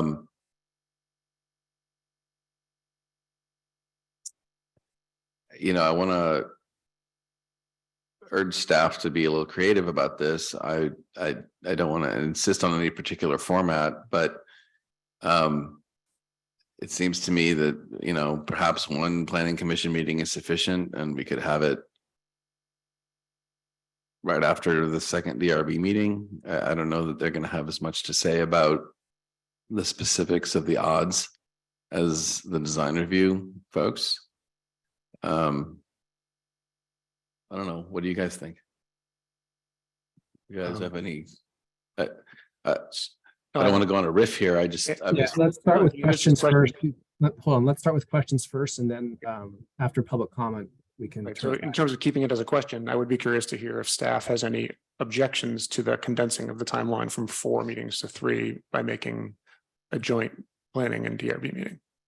So I think we did put together what I would say a pretty expeditious schedule. However, and I think it's based on the experience that we've had going through the other odds and going through the process with the general plan, that as soon as we took away meetings, we ended up with more meetings because people said they didn't have enough time to look at it. So we added those meetings.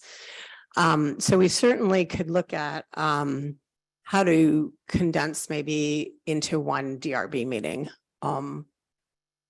That was probably the most important part, were the DRB meetings. And then maybe we look at one less Planning Commission meeting. And be able to, if we need to, add something back in. Right, exactly. Like, in other because- words, if the meeting goes smoothly, it's done. If it needs to come back, then that would be it. Right. I haven't had much go smoothly with this process. So I think I was adding in, John, just to, Councilmember Woolner. So we're happy to look at how we could combine some things here to make it a little shorter timeline. We are very aware of the scheduling. And the Planning Commission was pretty intricately involved in the text of the zoning for the odds. They really got very involved in that. So even though they might not really be looking at step backs and setbacks, they are looking at how we implement that within the text. So we could certainly look at that. May I ask, how much time saving are we looking at doing that? What is the max? You'd probably say maybe a month, it looks to me. Well, that's not insignificant. Yeah, I'd say the. And, we do have a lot of time in July where we're developing a lot of this material where most people are gone. So we were trying not to schedule a lot of things within the summer period where a lot of people are not in town and not able to participate. Yeah, I mean, fortunately, it looks like most of that is going to be required anyway for staff to prepare the work. That's right. Yeah, I guess we'll get to the discussion. I mean, I'm obviously supportive of the request for funds, and I think we should do it. I just, again, would urge you to be creative and aggressive, and if you need to expand it out again, then that's what we do. But if we could reduce a couple of those meetings to get this thing out quickly, I think it would be well worth it for the town. Yes, and just to lighten the mood, let me say, even though we're all in fear of a builder's remedy, if there's any need for someone to generate some guilt among the DRB or PC commission to make the meetings, please call on me. They have been pretty good about coming and been very engaged. So I have no complaints about either the DRB or the PC's attendance. I thought you were worried about attendance during summer months. Well, that's why a lot of our work product and development is in July. Thank you. And then on the ADU timeline, I mean, That's good. forgive me for being ignorant on this, but like the development, I know you said that we need to send it to HCD, but I don't think we need to. Like technically, I don't think we need to. Is that true that we could not send it to HCD? They might be pissed and they might not be happy with any changes we then try to incorporate. But is there really a requirement? I was that we need thinking to about send? that after we're done. This is not, I'm not going see. to design a survey and send it to them to say, yes, Dina, you've done this properly. But I will be, I have been speaking with people about what are the appropriate types of questions that they would look at in a more open manner versus do you want one or don't you want one? That is not going to be sufficient enough for HCD. Yeah, and I'll say the comments for. So go ahead. So let me ask another question. One of the things that was suggested was the list of people who respond to the survey include the information of their names and parcel numbers. Who is that released to? That's going to be a problem. We're going to need to know definitely sites. So we would ask for an address. I would probably not ask for a personal name. But I would ask for an address in the same way that when we had to give a property list of the sites that are available, it's done by address, not necessarily by name of property owner. Thank you. Any other questions for staff at this time? So could I open it up to public comment then? Is there anyone in the chambers who'd like to speak on this item? Nobody? Is there anyone online who'd like to speak about this item?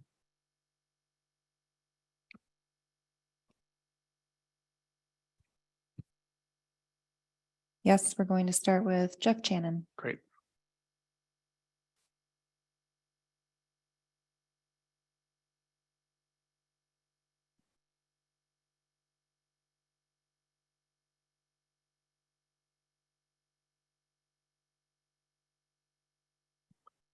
So Mr. Jeff, Cannon, we you're can't hear muted. you.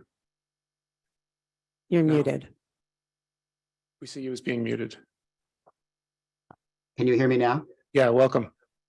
Okay, thank you. I'm sorry about that. Let me begin again if I may. I'm Jeffrey Channon from Old Landing Road. It's the first time I'm getting to speak with you since the June 7 meeting, and I want to begin by thanking you for the decisions you made then to defer rezoning and your direction to the community development staff to work with the Paradise Drive residents who wish to launch a direct outreach campaign to assist the Tiburon homeowners to obtain their written expressions of interest. I've submitted a comment, late mail number 1, addressing the scope of what's being intended at the moment. And I please urge you to read that if you haven't had an opportunity to. I thought last week that Ms. Tassini and I had reached a good agreement on the contours of the outreach campaign approach and the materials that were needed. And I was expecting to see a draft mailer that she said she would put together for us to review this week.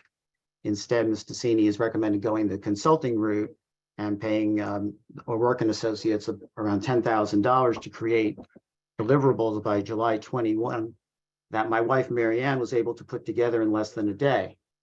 And I've attached that as an exhibit and have put in a link to it. I'm very confident, based upon my research as an attorney from 40 years of practice, that this will both generate interest and demonstrate availability to the standard that HCD requests, which is a gold standard of a written expression of interest by a parcel owner in developing their site. That's exactly what they asked for in the SB9 situation, which we didn't have. And there was no pushback about ADUs from HCD and previous housing elements, except that they didn't think that Tiburon was promoting them sufficiently. It wasn't about the way in which they were put into the housing element. We can't afford to wait until July 21 to launch this campaign, because Tiburon needs to have its options on the table when HCD responds by July 30. The town council needs to know by that date whether there are sufficient expressions of interest in ADUs and JADUs to make a no net loss substitution for some or all of the higher density units identified for Site H and possibly other sites. The draft mailer that my wife created in one day is ready to go. It can be printed by Friday, and at best it only needs a tweak or two. It could be sent out by Wednesday, and then the homeowners would have a month until June 28th to submit their responses, which is when you need them. Not in August, you need them in July 30 or 28th. So when the response from HCD comes in July 30, you're ready to go with your options. My only specific request besides that is that we be kept apprised of the responses, so we as homeowners and residents can try to generate interest if necessary and promote this campaign alongside the town. Thank you. Thank you, Mr. Shannon. I appreciate it. Is there anyone else who'd like to make a comment? Next is Julie Jacobs.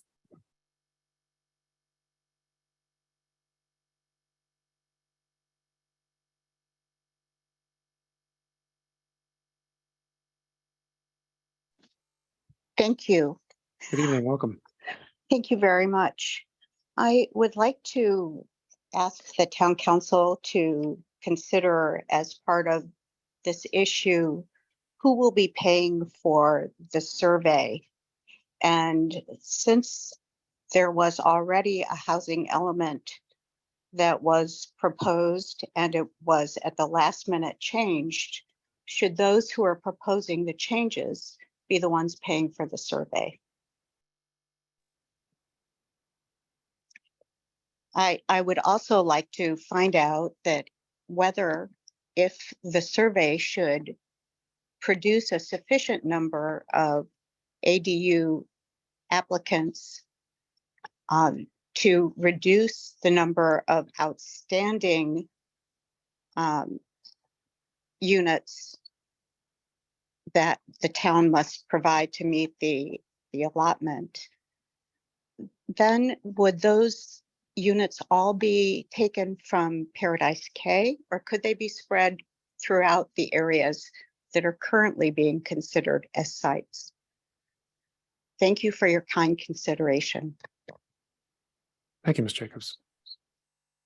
Do we have any other speakers or commenters? Next is Marianne McNamara.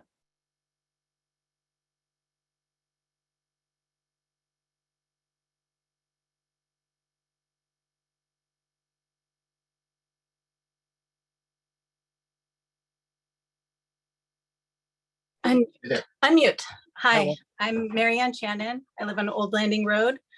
And like my husband said, I was able to put together a draft mailer yesterday. And it lays out many of the benefits, or the many benefits of ADUs, and briefly notes some of the favorable changes in Tiburon and California laws. The draft contains a return mail piece that does ask for the items that my husband mentioned, the name and parcel number or address. And then there are two other ways that an owner can, or another way that an owner can express their interest, which is an electronic form. And I included, or both of those items are included in Jeff's late mail number 1. From this draft, I'm sure a mailer could be finalized and printed within a few days. We need to get this out to our community as soon as possible so that the residents have the chance to respond, and Tiburon has these written expressions of interest in hand. So you have all of the options on the table before we receive HCD's response. And there's a reason why HCD and California is pushing, instead of encouraging, they're really pushing jurisdictions to comply with the new laws that favor ADU development as part of their housing element. It's called gentle density, and the state recognizes that ADUs and JADUs spread new housing around the town, which helps maintain the look, feel, and character of the towns, instead of high-rise or other development that is unwanted by towns. And I think that's all I have to say. I guess I do have one other thing if I have any more seconds. I don't see. Okay, thank you. You have another minute.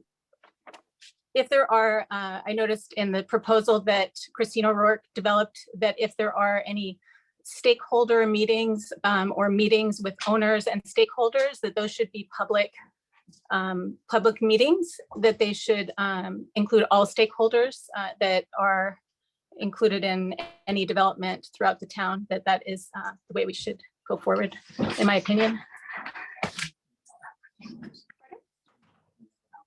And and also email outreach for what? For the proposal, there's a mailer, and that would also be emailed. Sorry for the ADUs, getting little whispers in my ear. I think that's all I have. Thank you very much. Thank you very much. Madam Clerk, do we have any other participants online who want to speak?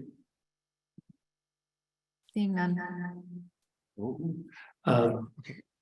I will close public comment period then and bring it back to, Excuse me, sorry, I just got one more. oh, okay. Cynthia.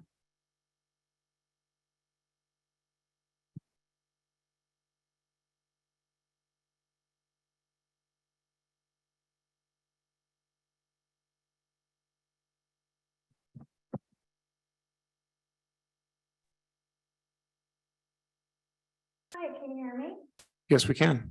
Hi, I'm Cynthia Massey Kim. I'm just calling just to voice just one comment actually in support of Jeff Channon and Marianne Channon's comments about the priorities and hopefully the town's efforts in creating a mailer effectively and efficiently. As I had emailed the town council as well as the planning commissioners yesterday or last night, there is a Cal meeting on the calendar, I believe 1 week from today. If we were to postpone that meeting and or postpone to a later date where we can prioritize the need and strategies for the housing element, i.e. what Jeff Channon has mentioned in his 3 minutes. That's, I think we should prioritize and set our efforts towards what is more important and focus on the mailer to reach out to every Tiburon resident and look for ADUs properly. Thank you. Thank you, Ms. Massey Kim. Is there anyone else who'd like to speak? Seeing none. Okay, I'll close public comment period and bring it back to the council for discussion. Anyone would like to start us off? Vice Mayor Fredericks, please. I'm comfortable with what the staff has proposed. I think one of the things that's overlooked in this discussion is the fact that ADUs are not a solution for every neighborhood here in Tiburon.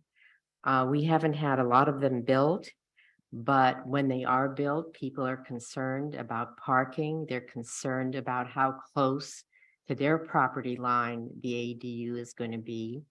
They're concerned about views and they're concerned about their privacy. Under the current state laws, local jurisdictions have very little discretion to deal with some of these impacts. So my concern is that we need to be mindful of the fact that whatever the survey shows, it is going to have the possibility of raising concerns in the neighborhoods about ADUs. It isn't a slam dunk, and I think we need to do this in consultation with the input from our consultants, basically, who know how to conduct surveys and public hearings. Thank you. Councilmember Allner, do you want to go ahead? Yeah, so I'm eager to approve this funding and to get moving, and I know staff will do everything they can to expedite the process. Thanks. So I definitely agree with what you both said. The only question I have, so I mean, given that let's just say that our goal is to find out who actually would consider doing an ADU. I guess this is more of a question than a discussion point, but like, is there any reason we wouldn't just in Tib Talk tomorrow say, hey, anyone interested in doing an ADU? Like, and not that it would be a formal indication of interest according to HCD, but at least it would give us some idea of like what kind of response rates we get and how interested the public is, or like, it doesn't, I guess my question to the council members, fellow council members is like, do we need this to be a discrete project with, with meticulously buttoned up and distributed information, or are we just trying to hoover in as much information as we can? I have a response to that. Please. Yeah. I mean, I think the way I look at it is we need to have, if we're going to have a chance of having this do what the proponents want it to do, which is to identify sufficient additional ADU interest that is convincing to HCD in order to be able to, after, perhaps after we're certified, or perhaps before, depending on how it goes, perhaps before we're certified, go to HCD and say, the community has really risen up, made a big effort here. We've identified a lot more ADUs than we thought were going to be built. And therefore, we propose, in light of this new data, removing parcel H. I think in order to be able to do that, this needs to be done rigorously and carefully, because I think we could do that, what you're suggesting, but then I don't think HCD would view that as significant. I think there are two separate roles here that I see. I think it's the role of the town and the community development staff to prepare and conduct a survey that could be convincing to HCD if the numbers are sufficient. And I think it's the role of the community members who've been so energetic and who really created this process to be cheerleading of the process and to make sure people know about the process and respond to what the town survey, to respond to the town survey in a positive way. So I think there's complementary roles. And I understand, believe me, I understand the desire to have everything done yesterday. I mean, that's kind of a little bit of my drumbeat here, but I think that rather than, I mean, it's always important rather than to go fast, but then wind up with something that's insufficient. We need to, in this case, I think rely on our HCD specialist consultants to come up with a protocol that HCD, I don't know that they will consider it, but they might consider it. And that our residents who have been so instrumental in getting this, this idea moving, beat the bushes to make sure people are responding and we get the numbers that they want. So that's kind of how I see it. Yeah, no, that's a great point. And yes, I do agree. I mean, it is important that we generate numbers that look credible to HCD, but it's also important for us because if we are not assembling a package of promises that don't get built, it's just going to come back in our arena cycle in the next update of the HE, of the housing element, sorry. Yes. So I think with that, I would just suggest that we proceed and approve the budget request. If it's the appropriate time. Yeah, I mean. I'm happy to move to do Synonym so. of suggest would be motion, but, or move, yeah. So Yeah, please go ahead. I move that we approve the budget request. I can. Is that what I need to do or is there more? Authorizing the town manager to award the contract and approve the budget request. Is that what you're All saying? of Conduct the Yes. following. Yes.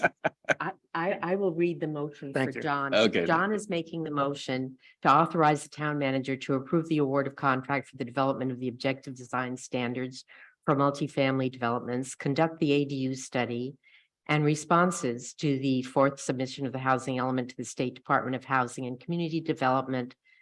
The contract for amount not to exceed $141,870.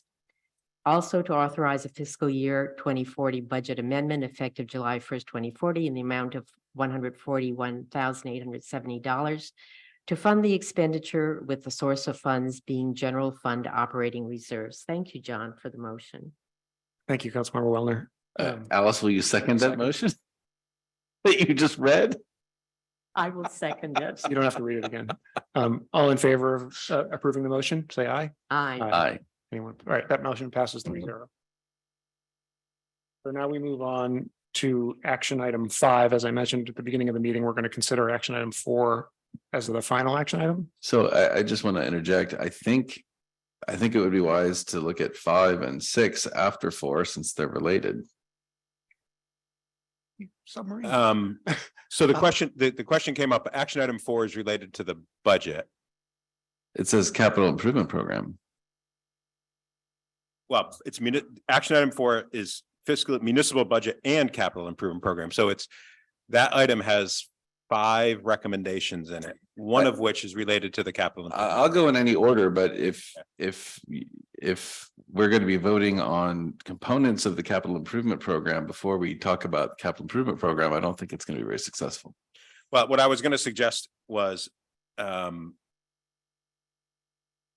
if we do 5 and 6 first, I think both of those lend themselves to a discussion related to the capital improvement program as a whole. And once those issues are resolved, the final. Like I said, I'll do whatever you want, Yeah, but I just think that they fall into the context of what we should do with the capital improvement program. And so if you want to vote on them before we have the discussion on the overall program, I mean, I'll tell you right now, I'm going to vote against them.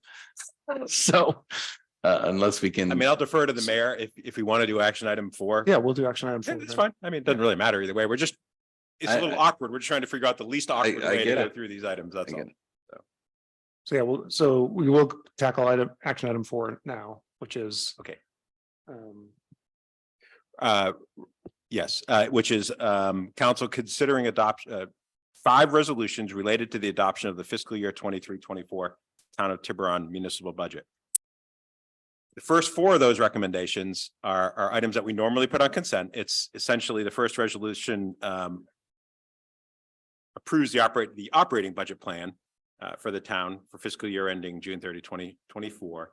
The next 3 exhibits are all, well, the second one is we have to calculate what's called the appropriations limit or the GAN limit every year. And that's the resolution establishing the appropriations limit for the fiscal year. Recommendations 3 and 4 are updates to resolutions that lay out employee related issues and they get adjusted every year as part of the budget. So those are, if council would like to discuss any of those 4 items, we're happy to answer any questions. The 5th item is the one specifically related or the recommendation to the capital improvement program. So I'll leave it up to council how you want to, I didn't prepare a presentation for this item specifically because we went through the whole budget process or presentation at the last meeting. So I'll kind of leave it at the council how you want to proceed. One option would be to approve the first 4 recommendations and leave the last one for a discussion, or go ahead and have the discussion now on CIP and go from there. So. Okay, thanks. Do we have any questions for staff? No. Is there anyone in the public who wants to comment on this action item? Anyone online who'd like to speak about it? Seeing none. Okay, so I will close the public comment period and bring it back to council for discussion. Would you like to start us off? Have some comments? So I meant to complete this over the weekend and didn't. And so I have this little 2-pager that I'd like to walk through that I think explains my thinking about the only part of the budget that I'm concerned about is the capital budget. And the proposal that I would like you to consider tonight is essentially to reduce, sort of cut to the conclusion, it would be to reduce our proposed budget from 7 million to 5.1 through a series of steps. And so I'd like to walk through it. I think, yeah, that's great that we have it on the screen. I'll just talk about it. So what really caught my eye was the chart where we show our reserve and the great impact on the reserve that our current budget as proposed would have. And I wasn't sure at our last meeting, but our working with our town manager, he sent me a lot of different pieces of information that I was able to look at, and it did confirm my intuition that for whatever reason, and we'll talk about some of them, this represents a kind of a historic and a really significant jump in our reserve spending, greater than in prior years. And so you know, we have data from the last 13 years. I'm sure there's more data, but that's kind of the data that was presented to us and that I was able to look at. The current proposal is to have a reduction of our reserves by over 7 million. Oh, and I want to say before I do this, I wouldn't be very surprised if in the course of going through this, either Greg or someone else identifies a math error and we should correct it as we go through it. So please feel free to chime in if I'm misciting some of the data that you sent me. But the current proposal would reduce our reserves by over 7 million, which is a very large number and constitutes 28% of our existing reserve. Even though our reserve is now as high as it's ever been, this would be the biggest reduction ever. The next closest reduction was 4.4 million in the 2018-2019 fiscal year, which constituted a full 10% less, 18% of our reserve. So this year's proposal exceeds our biggest prior hit to the reserve by 2.6 million, or an additional 10%. Most years we actually increase the reserve by a little bit, but certainly we have, you know, as we all have seen on the chart, our reserves tend to be a wiggly line where some years we collect and some years we spend. So my proposal for bringing this in line with our more normal budget comes in 2 parts. The first has to do specifically with the budget for the paving contracts. So the current, the original version of the budget that we looked at 2 weeks ago was a total of $4.6 million, which consisted of the 2 general pavement projects, the 2022 and 2023 projects, and these are all rounded, but add up to 3.8 million. And then in addition, the Eastview Avenue project, which is another 650,000, plus an additional 150,000 for project design, which I believe is for future planning. This is in the context of these PCI ratings that we have consultants do, and the 2022 report specifies that our PCI rating is 75, which is only behind Ross and Marin. We're in the good category between 70 and 79. There are 7 other jurisdictions in Marin that are fair and 1 that is at risk. I won't single them out, but you might guess, I don't know. But basically we're at the very top. And according to the report that we got last year from our own consultant, in order to maintain our level of good streets at the top of the list, we should roughly expect to spend, it's 901,000 per year, so 900,000 per year. And so if you go back to the last year we didn't spend, which was the 2021 year, 2020, 2021, that would be 3 past years and then the coming year. So if you account for 4 years of spending,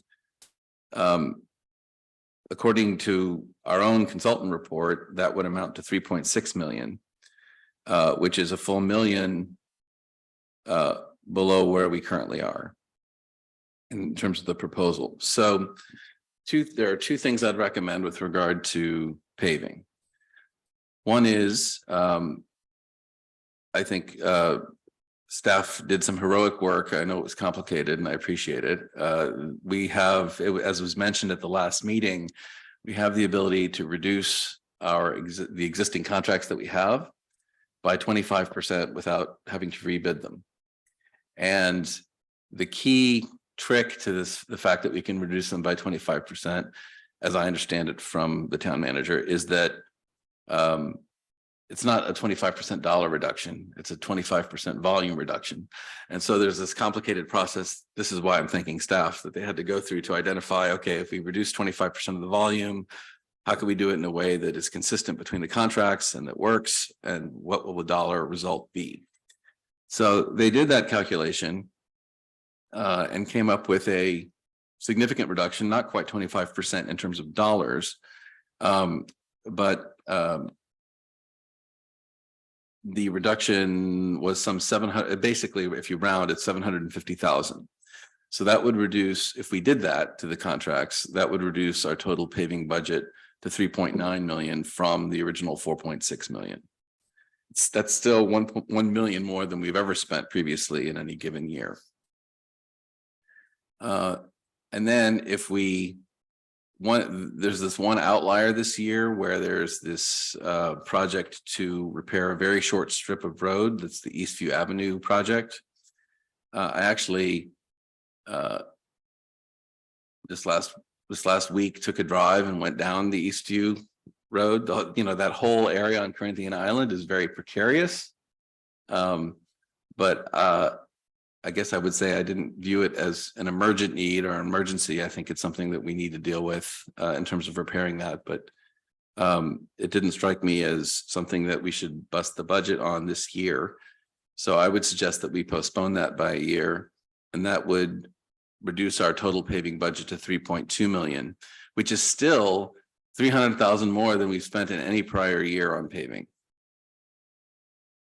My second recommendation with regard to the capital budget, there are 2 line items that, in talking with Greg, were identified as things either that probably wouldn't get spent this year or that could reasonably be put off a year. And that was the McKegney Green pathway improvement and the Paradise Drive stabilization.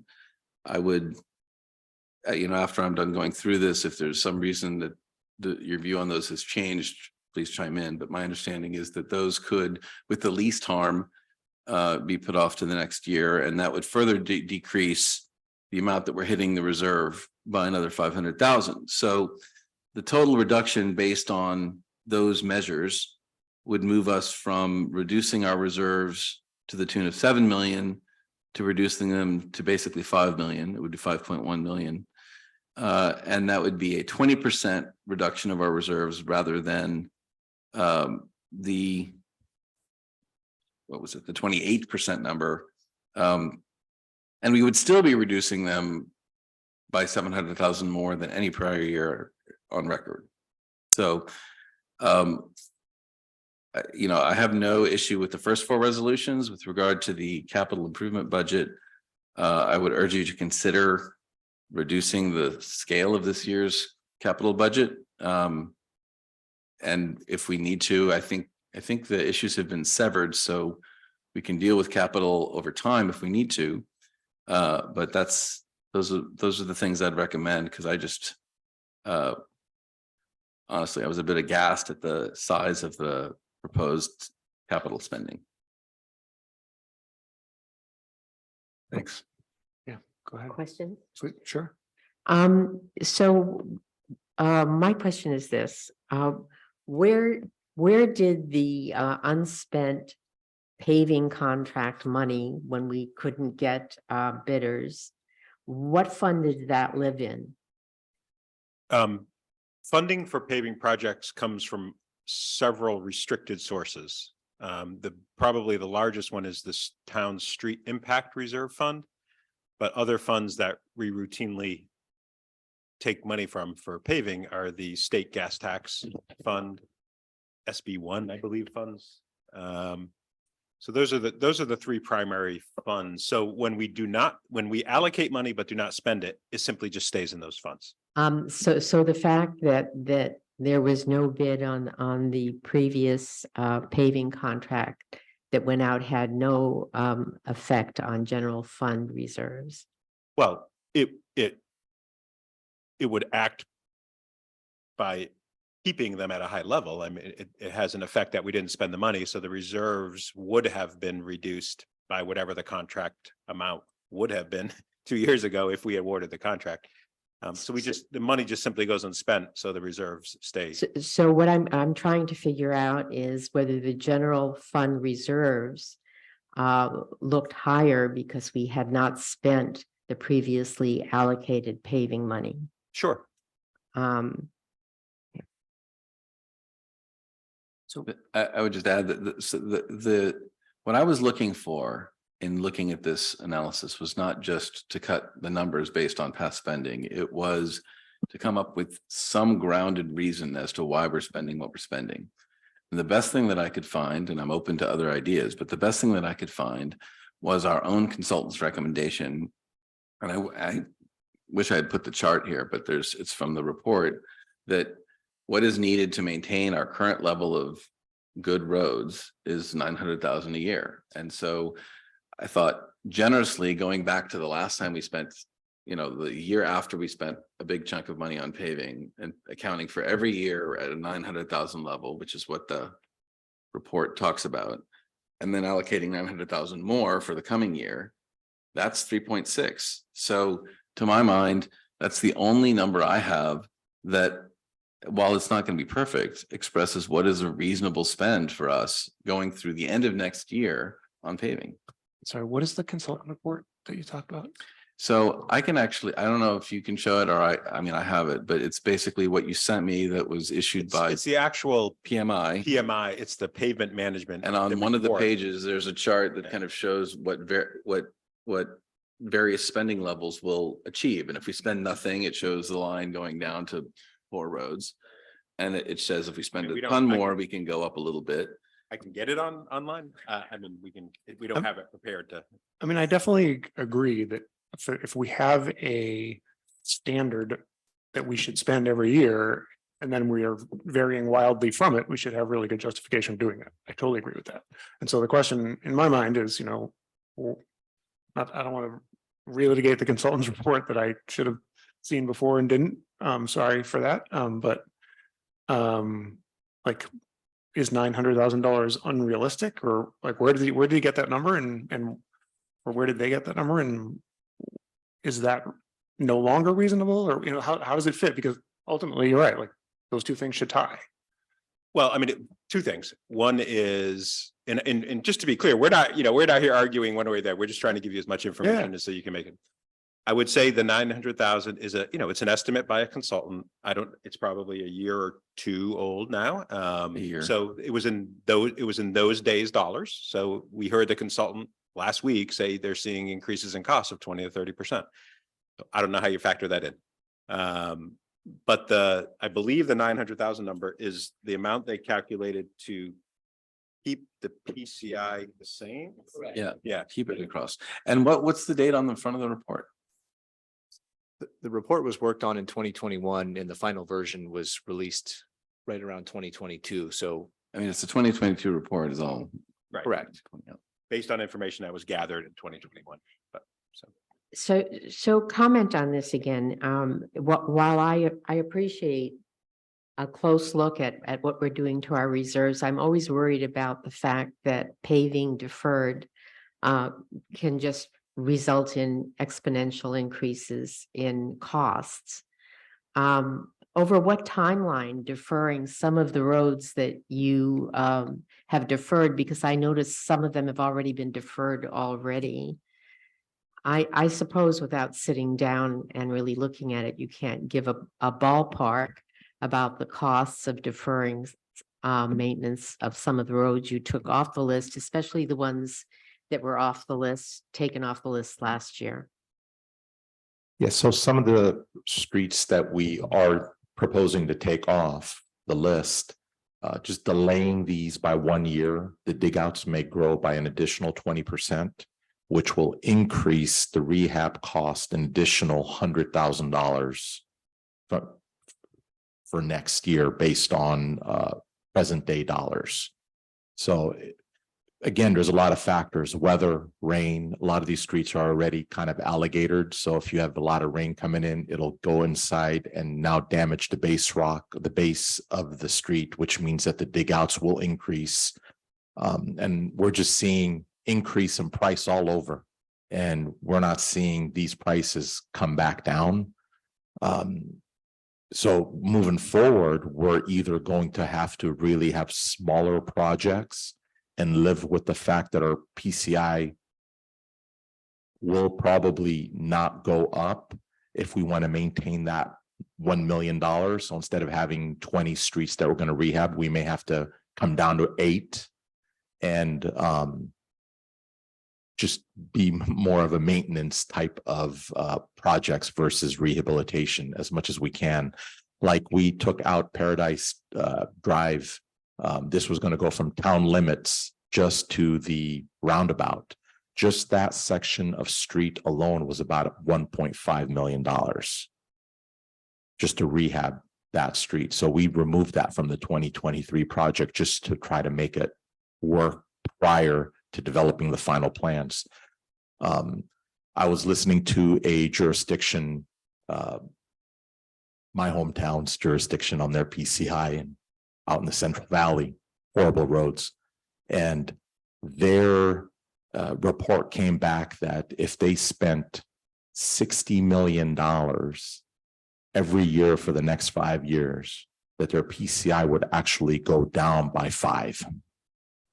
And that's just based on them not maintaining, you know, the roads. So I think moving forward, and Councilmember Wellner, another idea or another recommendation that you may want to consider is that if we do these projects, maybe next year we just take a rest from a pavement project and try to put together maybe just a rehabilitation which has no slurry for the following year, and then go alternate it every year with just a rehabilitation 1 year, meaning overlay with dig outs, and then the following year would be a real simple slurry. Yeah, I don't have an opinion about the strategy that we should use. It's just it's really what the mayor was re-articulating that I had said, which is that our consultant's recommendation should tie with what we're doing. And so I don't understand why we would spend $1 million more than what we're told is needed to maintain our PCI at the same level. If our goal is to increase the PCI substantially, that's not my goal because we're already at the top. But if that's our goal, we need to explain that that is our goal and why it is. I think that being, you know, having the second best roads in Marin is a fantastic place to be, and that maintaining that is a good goal. And that if the cost is much higher than what our consultants told us last year, we should understand why. So I was just you mind if I jump in? So just circling back to the discussion here. So philosophically, like I understand that there's sort of this reconciling of, you know, if we assume what the consultant says is correct, then we must be targeting a different PCI or rehabilitation schedule than the assumptions the consultant used. But either way, like I kind of, my inclination is to trust the boots on the ground here and just say, we need these projects. We have the money. It's a lot of money, but I don't mind spending it. I think people want good roads, and I'm willing to pay for them. Like I think that's one of the things that we collect reserves for, and that this is a good expenditure of the money, even though it's a lot of money. And and I think the same about Eastview. I definitely don't care as much about the McKegney pathway, and the Paradise thing is another thing, but with respect to the paving, you know, it's a lot of money, but I think this is what we spend our money on, or we should be. However, that's philosophically. Practically speaking, if if we have a no vote and we need 3 votes to authorize spending, I want to do as much as we can. And so let's figure out what the much as we can is, because 0, I think, is a terrible outcome. So. I know that's true. I just, I am just sort of fixated on the exponential increase in costs when you defer paving. But if we can't get our 3 vote just because we don't have a full council, perhaps we should accept the deferred list that is proposed by the staff and revisit these roads in the budget next fiscal year. And then, is there any room to compromise on Eastview? Because it sounded like staff thought that was more important than just a simple remedial thing, and that there were some structural issues there. Is that the case, or like I don't want to just say no. I hate to put words in your mouth, like the whole I just drove the road and I think it's fine. So, No, I just wanted to do a reality check. I mean, I wasn't falling into the water. Yeah. Well, we do have again, we have a separate item on the agenda to Yeah. talk about Eastview, and we do have a presentation. Okay. So I'm not, again, it's a little awkward. I'm trying to figure out the steps we need to take to get to the finish line on a number of things tonight. I mean, if you guys would like, we can vote on the first 4 items, and table the 5th. table this, go through the other 2, and then come back to it now that we've had a conversation about the context. Okay, that sounds great to me. How does that sound to you, Vice Mayor? Okay. So, does anyone want to make a motion with respect to the first 4 items of action item 4? Which is adopting and authorizing the mayor to sign the attached resolution approving the operating budget plan for the town for fiscal year ending June 30th, 2024. Adopt and authorize the mayor to sign the attached resolution establishing the appropriations limit for fiscal year 23-24. Adopt and authorize the mayor to sign the attached resolution amending the mid-management and unrepresented employees recognition and incentive compensation program for fiscal year 23-24. And adopt and authorize the mayor to sign the attached resolution amending the management recognition and incentive compensation program for fiscal year 23-24. I'll second that. We don't need a roll call vote. All in favor of those, just say aye. Aye. Okay, so those 4 pass. We will table recommendation 5 for now, and we'll move on to action item 5. Can I have a staff report on action item 5, please?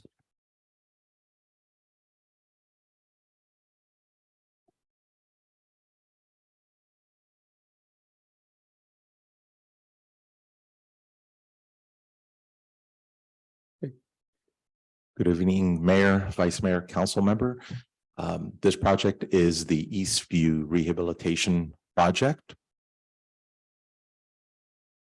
So in summary, we're requesting authorizing town council to authorize the town manager to approve the award of the contract for the Eastview Avenue Rehabilitation Project to RK Engineering in the amount of $441,505, and authorize the town manager to approve construction contract change orders up to 10% of the construction contract amount for unforeseen construction issues, and authorize the town manager to approve the construction management service contract with Pavement Engineering in the amount of $88,371 for construction management services for the project, and direct staff to include in the fiscal year 24 capital improvement program budget the amount of $574,027 for the Eastview Rehabilitation Project, or not award the project and re-advertise the project for bids to see if we get anything better than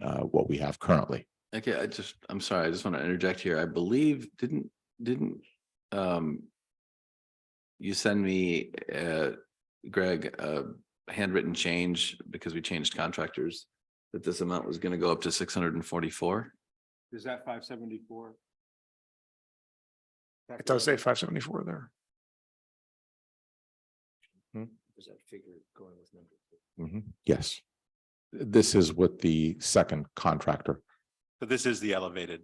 I think, John, you may be thinking of the total cost I just contract. I just 88,000. saw 574 crossed out and 644 added, but maybe I'm remembering wrong. That's fine. If that's the number, that's the number.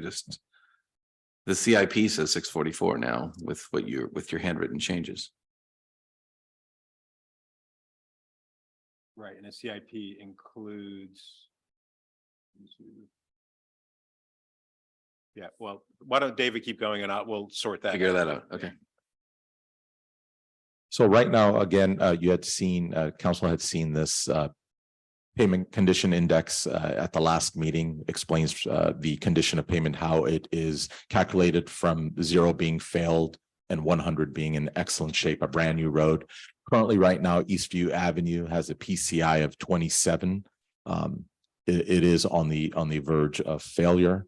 Actually, the subbase is.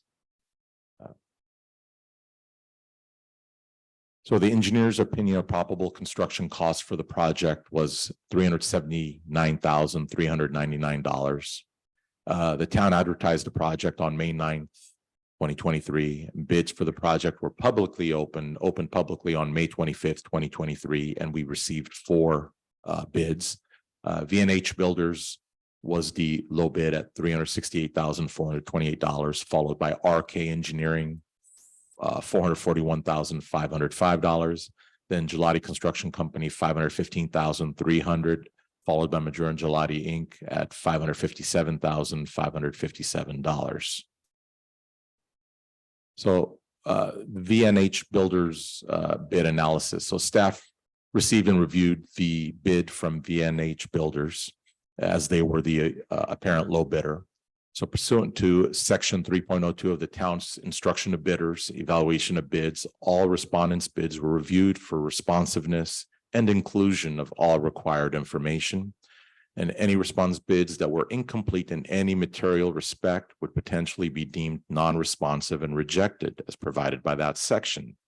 Staff reviewed VNH Builders' submission and they deemed it incomplete and unfortunately has been rejected as non-responsive on grounds that did not include information demonstrating minimum experience requirements, including the completion of 3 projects of similar nature and complexity within the past 2 years, as required by the Statement of Qualifications for construction work.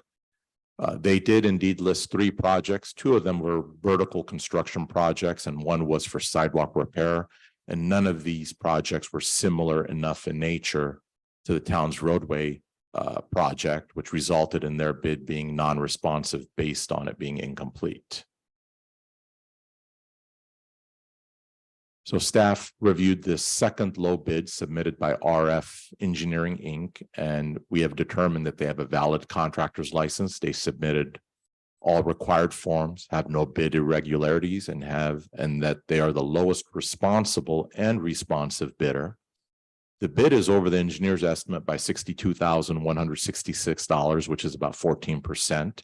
And the difference between them and the next low bidder is about 13%. So staff is recommending town council authorize the town manager to approve change orders also not to exceed 10% of the contract amount to address any unforeseen construction issues in a timely manner.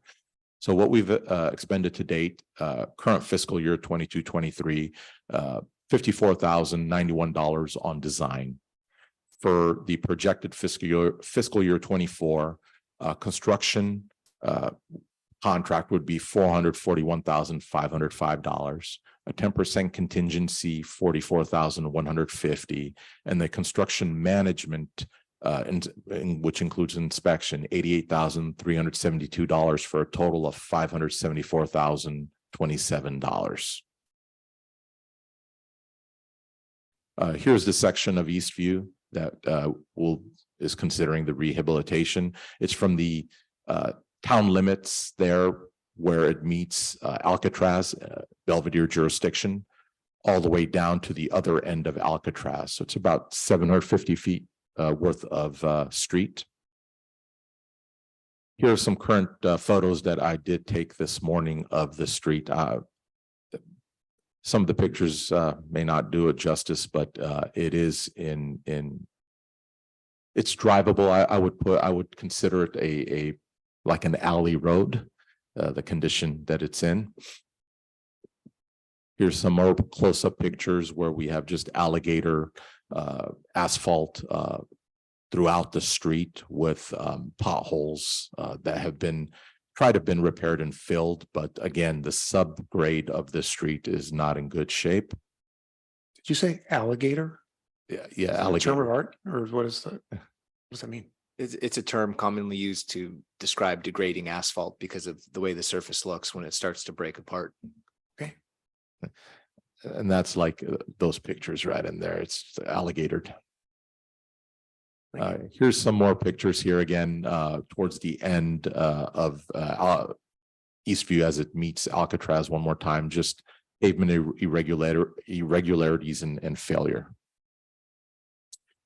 The proposed CIP budget, what we're asking town council to consider this evening is a $574,027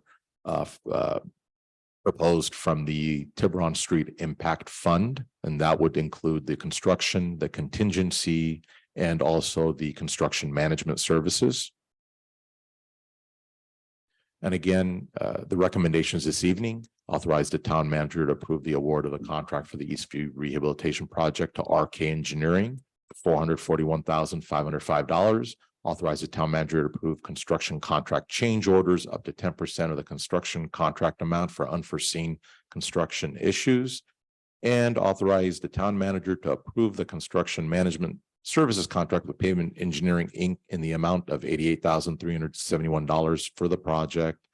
And direct staff to include the fiscal year 24 capital improvement program budget, the amount of $574,027 for the Eastview Rehab project, or if council chooses not award this project and re-advertise the project for another bid. And this concludes our presentation. We're open for any questions. Thank you. My fellow council members have any questions? Yeah, Vice Mayor Fredericks, please. I think I know the answer to this, but what do you think the chances are of getting a better bid? We did consult our engineer who designed the project, and the chances are that we may not get a better bid, considering that the next two low bids were, one was 13% higher than the low bid, and then the second one was a little over, I believe, 35 or 40%. And we are now getting towards the end of, beginning of summer. By the time we re-advertise open bids, it may be towards the end of July. One thing that we do have going for us is that PG&E is working on that street starting July 10th. Their project will run until the middle of August. And at that time, that's when this project would start, is after PG&E replaces their 600 feet of new pipeline that they're going to put in there. And they're doing all of this because of our project to get in there before we do this rehab. So if we do rebid, we do have time to open bids in July and then come back to town council the first meeting in August to award if we do have better bids. But you think, given the history, we most likely would not. We would not. Does the concrete work have any structural effects, or is it just similar to pavement, but just in different? Sure. So what's very unique about this, clearly it's a very unusual street in the town. And I think we talked about that last time, how there's probably not one within our inventory that exists like it. But a lot of the reason for the expense of the project and all of the concrete work that's contained within it is to improve the drainage on the street. And it's something that we were extremely concerned about when we embarked on a design for this reconstruction of the street, was to be able to control the water flows, to be able to channelize it and not have it going down into the soil and loosening up the steep slopes. That's one of our main concerns with although this is a street that doesn't necessarily see a high volume of traffic, being able to keep that water where it needs to go and try to minimize any risk of land movement based upon something that occurs within our road. So just in a really quick summary, there will be concrete gutters essentially placed to channelize the water that both runs from properties and hits the surface, and it will take it down an appropriate path. Right now, the water is really just going everywhere. And through the design of this project, David had a handful of meetings, town hall meetings with the various residents that have property owner or property frontage, and getting feedback from them to make sure that everybody's needs were concerned. So it's our goal that we're going to spend a lot of money right now on the street, but for future treatments, we've established control in terms of getting the water to where it needs to go. In fact, the paving on this project is a small component because once all the concrete structures are put in, curb and gutter, no sidewalks, things like that, right? The paving is only a minor component. So in future years, if pavement needs to be redone, the contractor simply needs to follow the concrete work that's already been installed. Thank you. Any other questions? I'll open it up for public comment. Is there anyone in chambers or online who'd like to make a comment about this item? Seeing one. Okay. David Ford. Sorry, what was that? David Ford. Oh, thank you.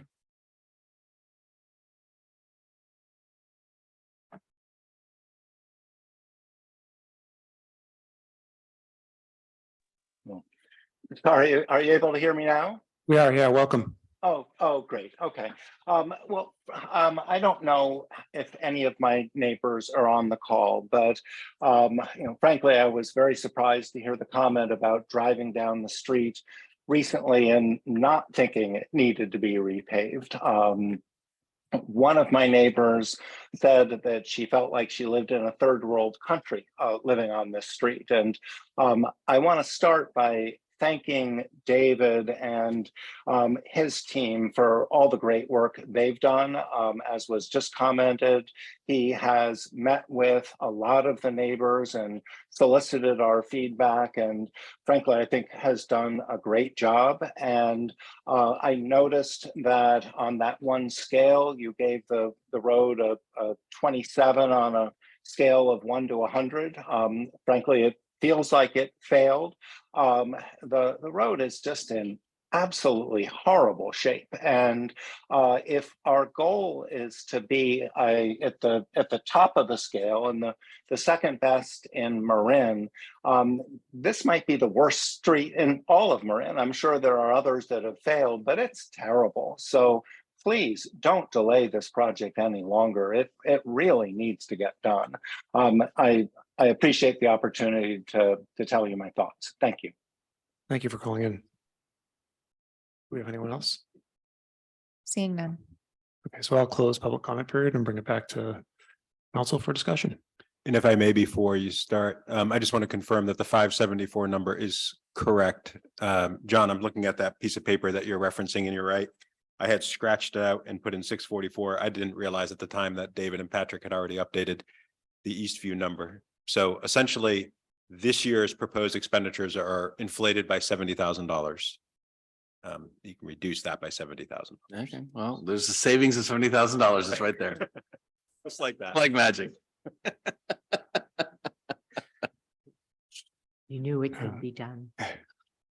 So as I said earlier, I mean, I'm in favor of going forward with this project. I think it's one of those ones that has pushed over into the edges of being dangerous, borderline irresponsible to not do it, but we need 3 votes. So I agree.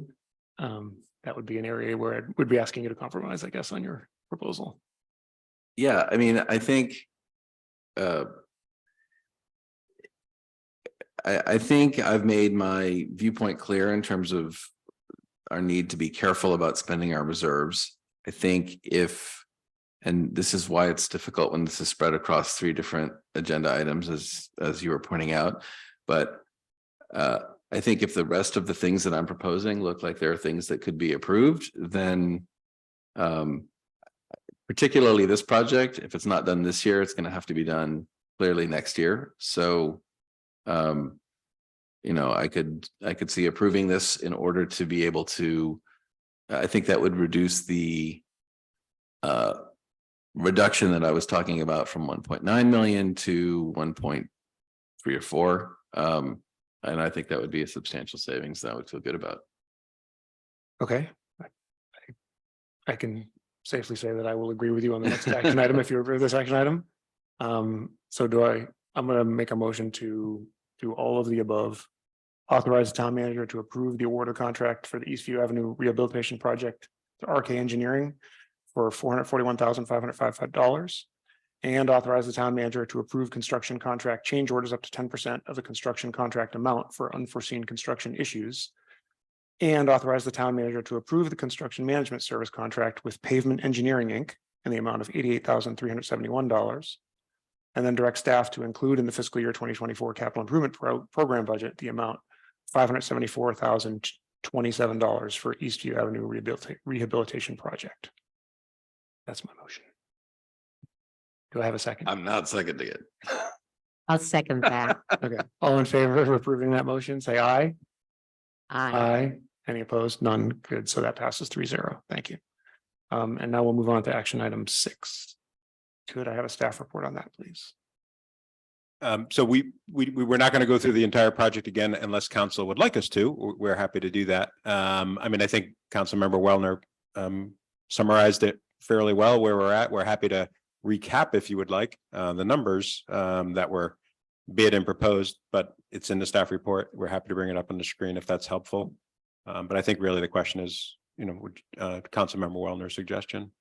And what we provided to council prior to the meeting was, as Councilmember Wellner indicated, our best attempt at getting as close as we could to a 25% dollar reduction, and that I think we ended up at about 21.7%, and that is working with our consultant to reduce sort of critical volumes by 25% and how that trickled down to the two projects.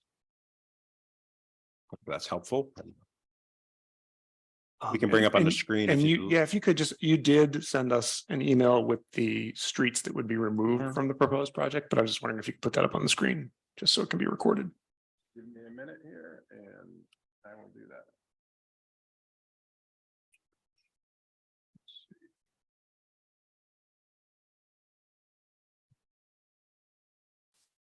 It's on our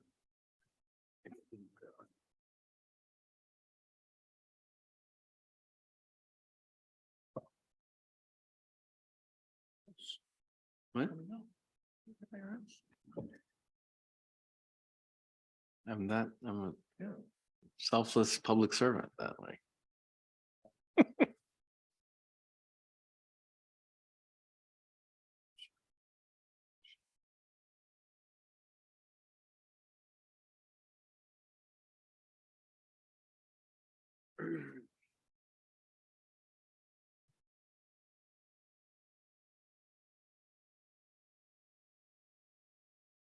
So I'm going to make an attempt at this, and you guys just jump in when I start getting it all wrong. So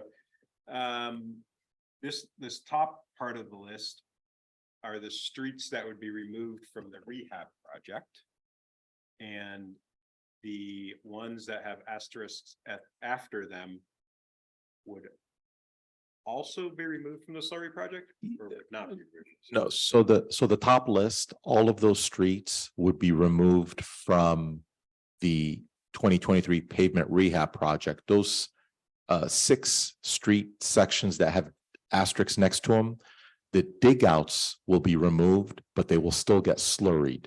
So the dig out production on those is very small. So we're confident that we can get in there with some crack seal and lengthen the life of those streets and still slurry them. So the top streets being removed from the rehab, the bottom on the below the highlight, we have another set of streets. Those will be removed from the slurry project. Okay, thanks. And just based on what's highlighted there, removing the dig outs and the mill and fill and the overlays, we're looking at a $630,000 savings, and that's right off of the contractor's quantities. So it's an exact dollar amount that we're going to reduce. And again, the same thing with the bottom. It's taking the amount, $112,000 worth of savings from the quantities from Doolittle Construction. So we have a reduction of about a little over 9% on one and 28 in the other, but combined, we're right at that 21.7%. Thank you. Are there any other questions for staff on this item? Is there anyone in the public who would like to make a comment on this item, either in the chambers or online? Seeing none. Okay, thank you. I will close public comment period and bring it back to council for discussion or a motion. All right, well, right up there with my concern about increasing costs by deferring maintenance is my concern that if we don't pass something, we have a potential to lose our contractor's bid. Yeah, same. I mean, I'd rather do, Right, so it feels rather like do much. extortion, but that's okay. Well, I would just say that, look, as you pointed out, this does include my own street, and I think my street's in great shape, so I'm not concerned about putting off Slurry for a year or two. But what I would say is, look, I'm all for repaving everyone's street, but I think it's our responsibility to maintain some, it's taxpayer money. We don't have a blank check. We have to be sensible about our spending. And in my view, I just don't think we can, to reduce our reserve by 7 million. I mean, that's some town's entire budget. I mean, that's just a lot of excess spending in 1 year. And I think we have to apply some kind of limits to it. And so I did my level best to try and base numbers on what our own consultants were telling us. And I urge you to look at it as a way of not forever stopping the paving of these streets, but just pacing ourselves a little bit so that our spending isn't a quarter of our reserve in 1 year. I'll just dovetail on that, but to castigate previous versions of us for not spending more so that it wouldn't look so bad now. Wow, you're a tax and spend guy. I didn't realize. I mean, that's the other thing, right? Like I feel like this is core business. This is essentials. This isn't consumer discretionary. And we have spent a bunch of money on consumer discretionary stuff that we need to tighten our belts there too, if we're gonna, put a lens on this. This can't be the only place where we say, oh no, because I think this is core business. But your point is well taken, and I'm perfectly content to pass the proposal as amended by you if that's the way someone else. Okay, well, I'd like to move that we, is there language I need to read? Or can I just move to? So we could, and the town attorney may weigh in on this. We could say, approve the contracts as proposed and amended by the exhibit that we showed, or I can go through each one and probably get you the right numbers if you'd like to do it that way. I'm not sure if Ben has a ghost of attorney. Yeah, no, the only important thing is as part of the resolution or motion is to approve the lowest responsible bidder to Team Gelati and the amounts shown on the slides. Yeah, we need to make sure it's clear we're awarding the project to Team Gelati. And you don't have to go through each amount separately. If you just reference the slide that shows the amounts that are stated as the new amounts that are permitted under the bid. Okay, so it sounds like you can do it without going through each recommendation and changing the numbers. The resolutions, I think, are clear that who we're awarding to, and then which slide do we need to reference though? Sorry. I think we should reference the slide that was just up, which is I'm just looking at the end of, there it is. Authorize the town manager. it's labeled alternative paving contract awards to reduce total expenditures. Yeah, so like for the first one for Team Gelati, it's not for 2.2 million, right? I mean, that's been amended. That'll be amended based on the amount shown in that slide. if I'm understanding the slide correctly. So it's $1,587,217. Yes. Okay, so I'm looking for a motion to authorize the town manager to award the contract, approve the award of the contract to Team Gelati in that amount, which is $1,587,217. And approve contract change orders up to 5%. Yes, and change orders up to 5%. And then the second one is authorizing the town manager to approve the award of the contract for the 2022 pavement maintenance project to Doolittle Construction for $1,083,195, and authorize the town manager to approve construction contract change orders up to 10% of the construction contract amount for those. And authorize the town manager to approve construction management services contract with Pavement Engineering in the amount of $185,160 for the 2022 and 2023 pavement 2022 pavement maintenance and 2023 pavement rehabilitation projects. And finally, direct staff to include a fiscal year 2024 capital improvement program budget for amounts amended according to the amendments on the previous sheet. That works. Post of attorney. Okay. Did anyone want to make that specific motion, or should I just move? I'm happy to make it. I'll make it. Okay, and I'll second that. All in favor of approving the motion? as Aye. stated? Aye. Aye. Great, that passes. Thank you, everyone. And now we move on to action item, Well, we need Oh, to no, go to we know we back to need to go item back item 4. to right? action item 4, Recommendation 5. recommendation 5. Which is adopting and authorizing the mayor to sign the attached resolution approving the capital improvement program for the town of Tiburon for fiscal year ending June 30th, 2024. And it is true that in this program, so now I guess we need to discuss, or do we, the Right, the two items. So Oh, right, the other items, yeah. right, the McKegney Green Path. Well, and- first of all, it'll be amended, even if you did nothing else. Right, it we would still be amended with the amending new CI numbers. We'd be amending the CIP number to Okay. reflect what That's you all right. just voted, yeah. So what I understood from our conversation is one was the McKegney Green pathway improvements, which could be postponed. And the other was the Paradise Drive stabilization, which, and I don't know if anything's changed, but there was the town manager had a strong feeling that that wasn't going to be needed this year in any case. So, I heard that as well. so I would, in addition to amending to conform to the numbers that we just passed with regard to the contracts, we need to amend to exclude those two items from the budget. Second. Okay, all in favor of that passing, say aye. Aye. Great, thank you. So now the budget item is complete. Thank you, everyone. And now we can move on. Thank you for your patience to public hearing 1, which is the Mill Valley Refuse Service Rate Increase application. Do we have a staff report? Thank you for sticking through this, guys. Yes, Mr. Mayor. Give us a second. Also, we also have representative from R3 Consulting on the line as well.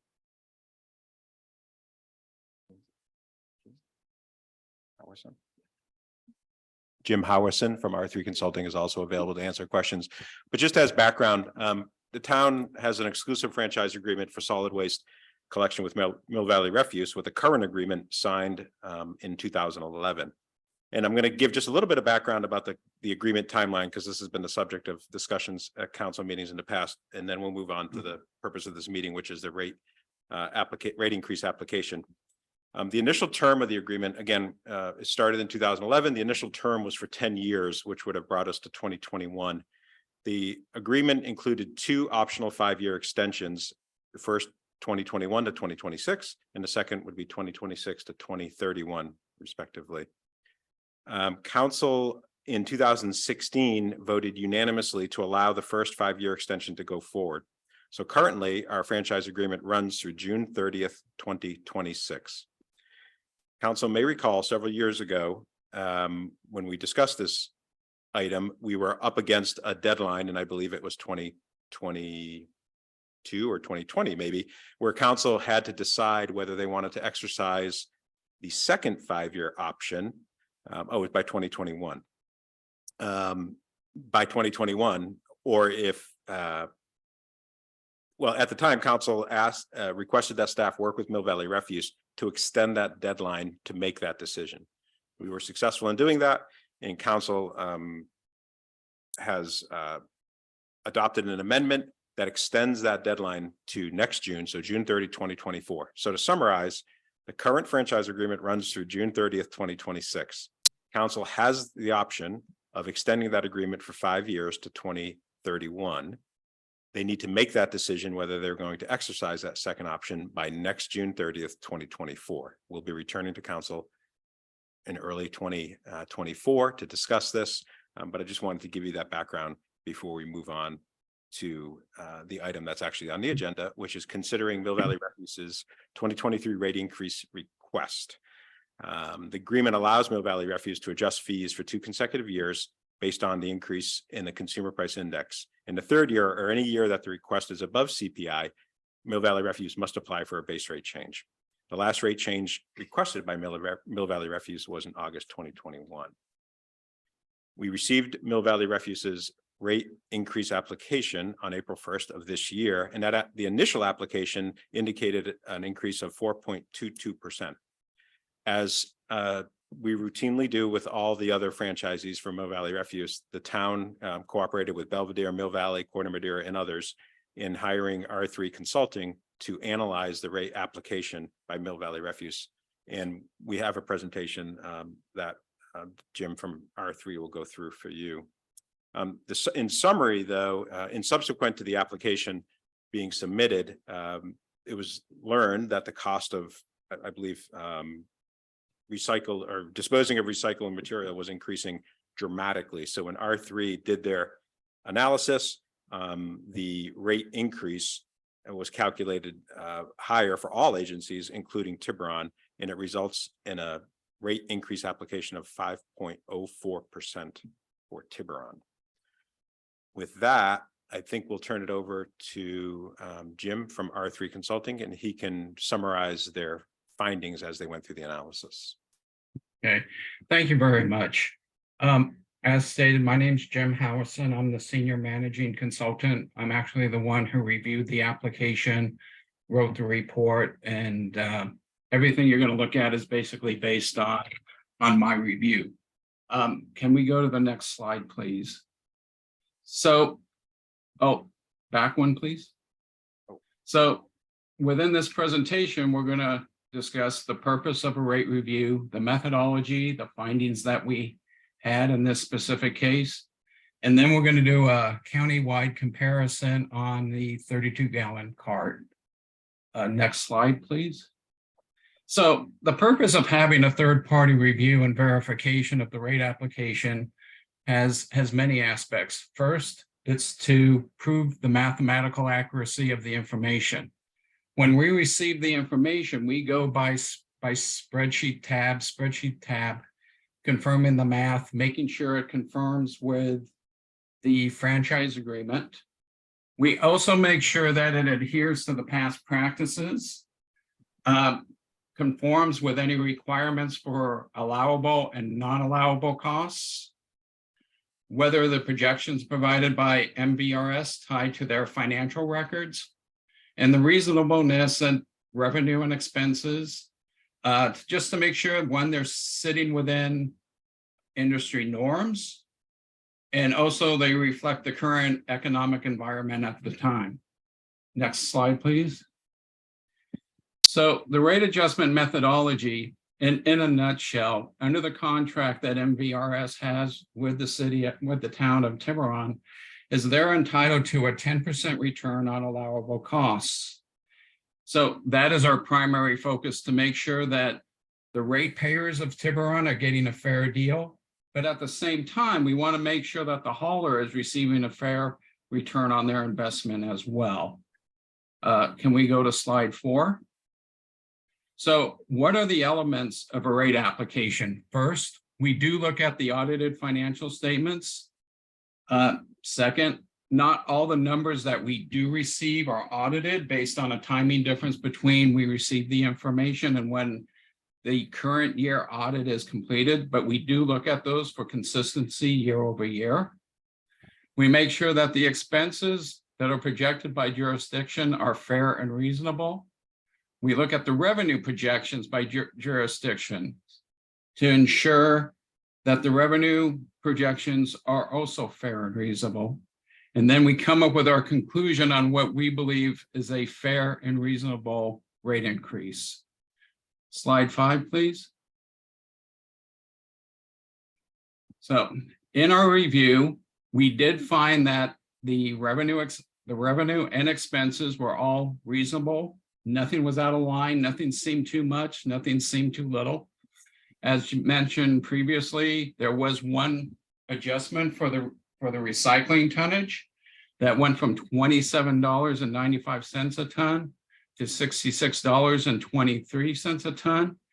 This was not what we would consider an error in the application because it was brought forth by a third-party supplier, Marin Sanitary Services. But that was really the only adjustment that we had. So slide 6, please. So in the case, excuse me. So in this case, Tiburon, the 2021 rate for a 32-gallon cart was $51.72. Based on the 5.04% increase, the 2023 rate will be $54.33. And as you can see by the chart, we listed all of the other agencies and jurisdictions that Mill Valley services under the agreement. Final slide, please. Now, as you look at the county-wide comparison, it's important to recognize that this is a good gauge, but it's not an absolute gauge. And let me explain that. So every jurisdiction, every city, every town that you see on this chart can have a series of different services, different dynamics that impact their rates that are unique to that specific city, town, jurisdiction, et cetera. In the case of Tiburon, your rate, as mentioned, was coming in at $54.33. So again, as you review this slide, just take into account it's a good gauge, but it is not an apples to apples comparison, just based on the services that each jurisdiction requests from Mill Valley. Final slide. Okay,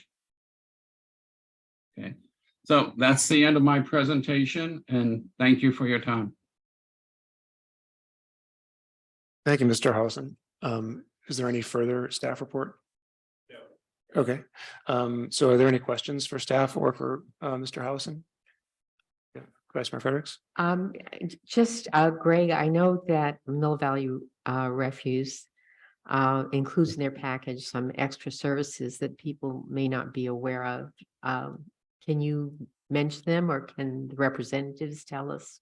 Yeah, I'm not going to do a very good job being exhaustive. Maybe the folks in Mill Valley can jump in if I miss a few, but as part of the franchise agreement, we do receive a number of services that aren't readily apparent or people don't necessarily associate with Mill Valley Refuse. For instance, the street sweeping that's done in town is part of the franchise agreement and operated by Mill Valley Refuse.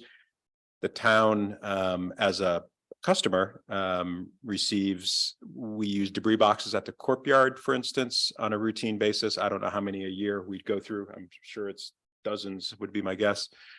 That's done as part of the franchise agreement at no cost to the town. Chipper days, the Mill Valley Refuse provides and removes all the debris boxes for chipper days.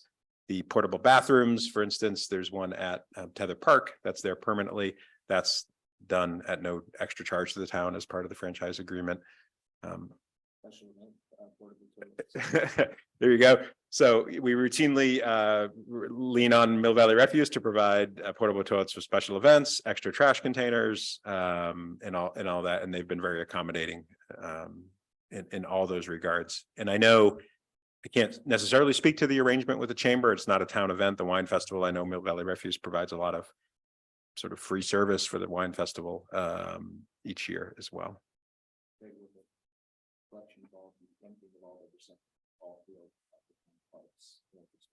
All right, Patrick just reminded me of another big item, which is Mill Valley Refuse on a regular schedule empties all of our trash receptacles that are on public property. For instance, the old rail trail, our parks, any that are on the streets. So. Thank you. Any other questions? Um, Mr. Howson, actually, have you ever studied, do you ever study like the capacity of the cans that are getting collected, like to, you know, I guess my suspicion is always that they could be more efficient and that, you know, 80% of the cans I put out have 20% full. And so if they just did it every other week, it would be cheaper. Do you ever study that, or is that beyond the scope of what you look at? That's actually beyond the scope of this, but I can honestly tell you I have been involved with those type of analyses where in reality, certain jurisdictions have actually gone away from the 32-gallon cart for fear of what's called contamination. Basically, you know,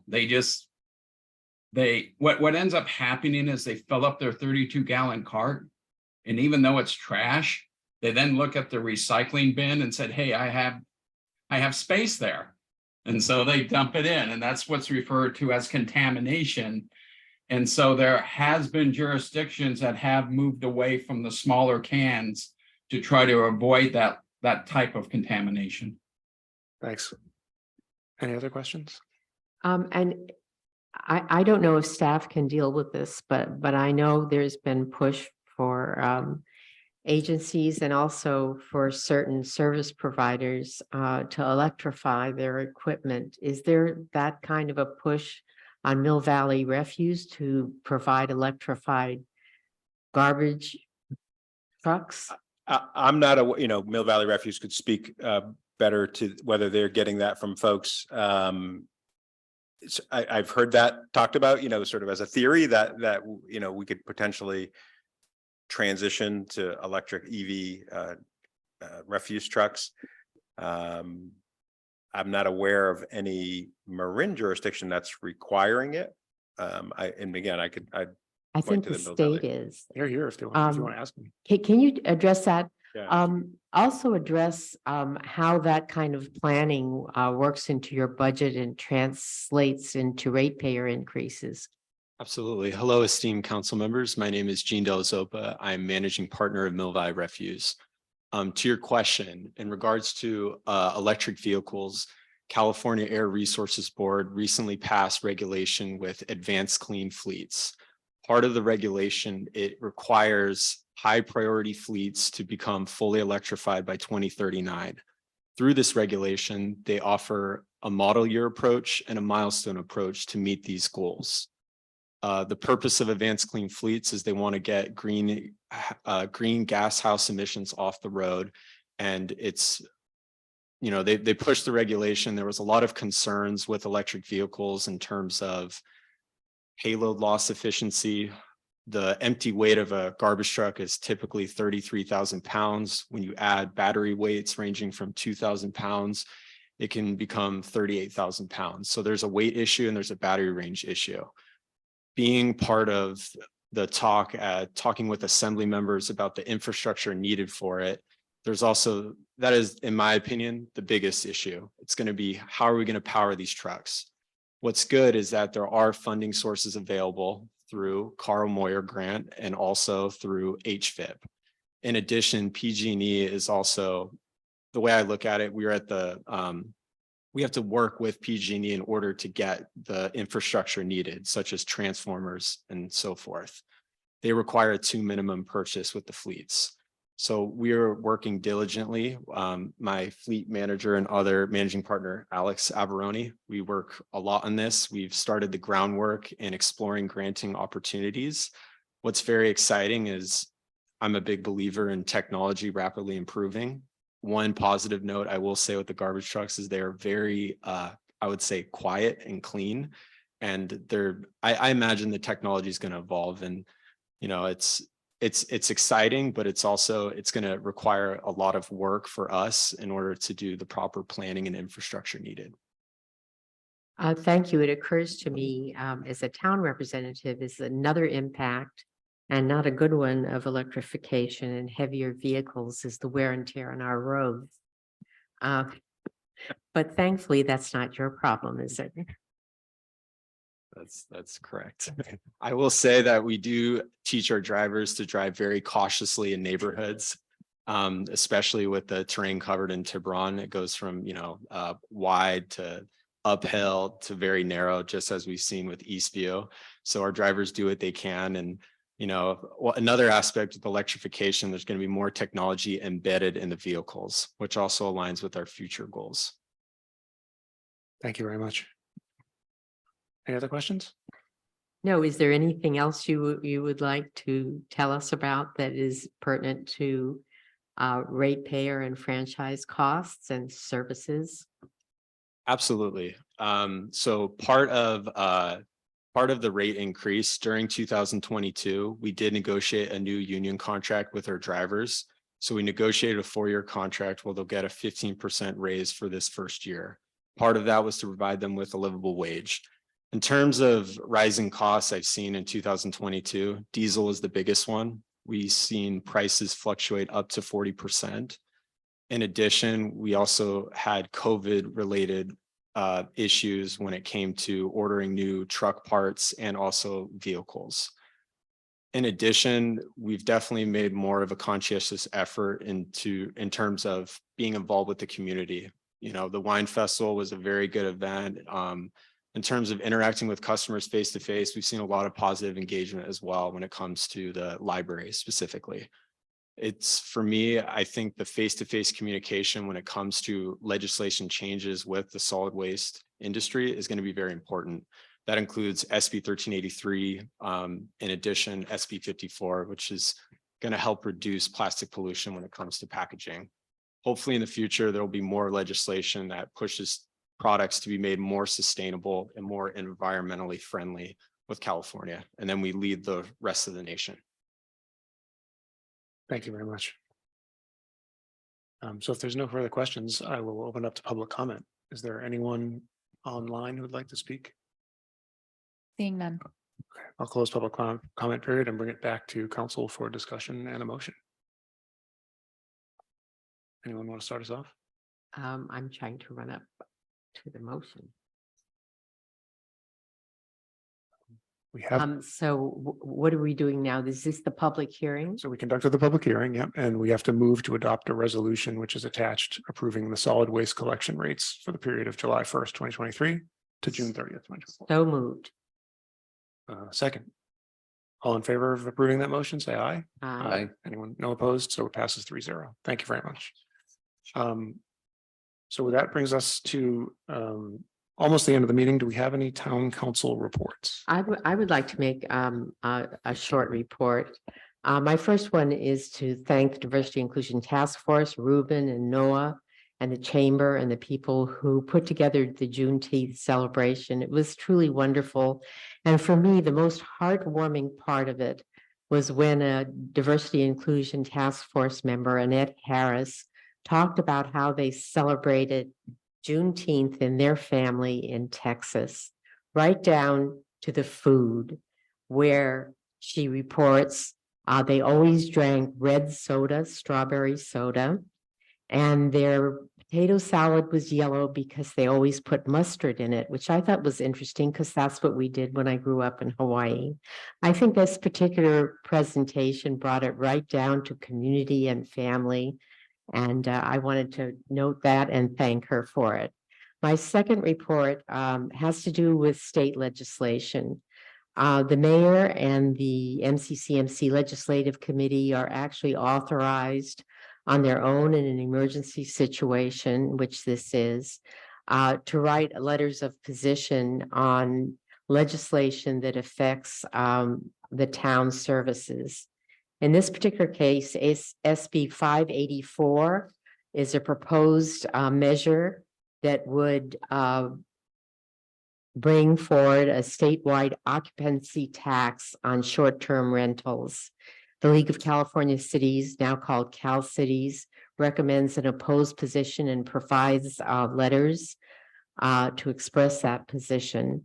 I would like the mayor and myself to do this, and I will also bring it forward to the MCCMC Legislative Committee, so all jurisdictions will take a position.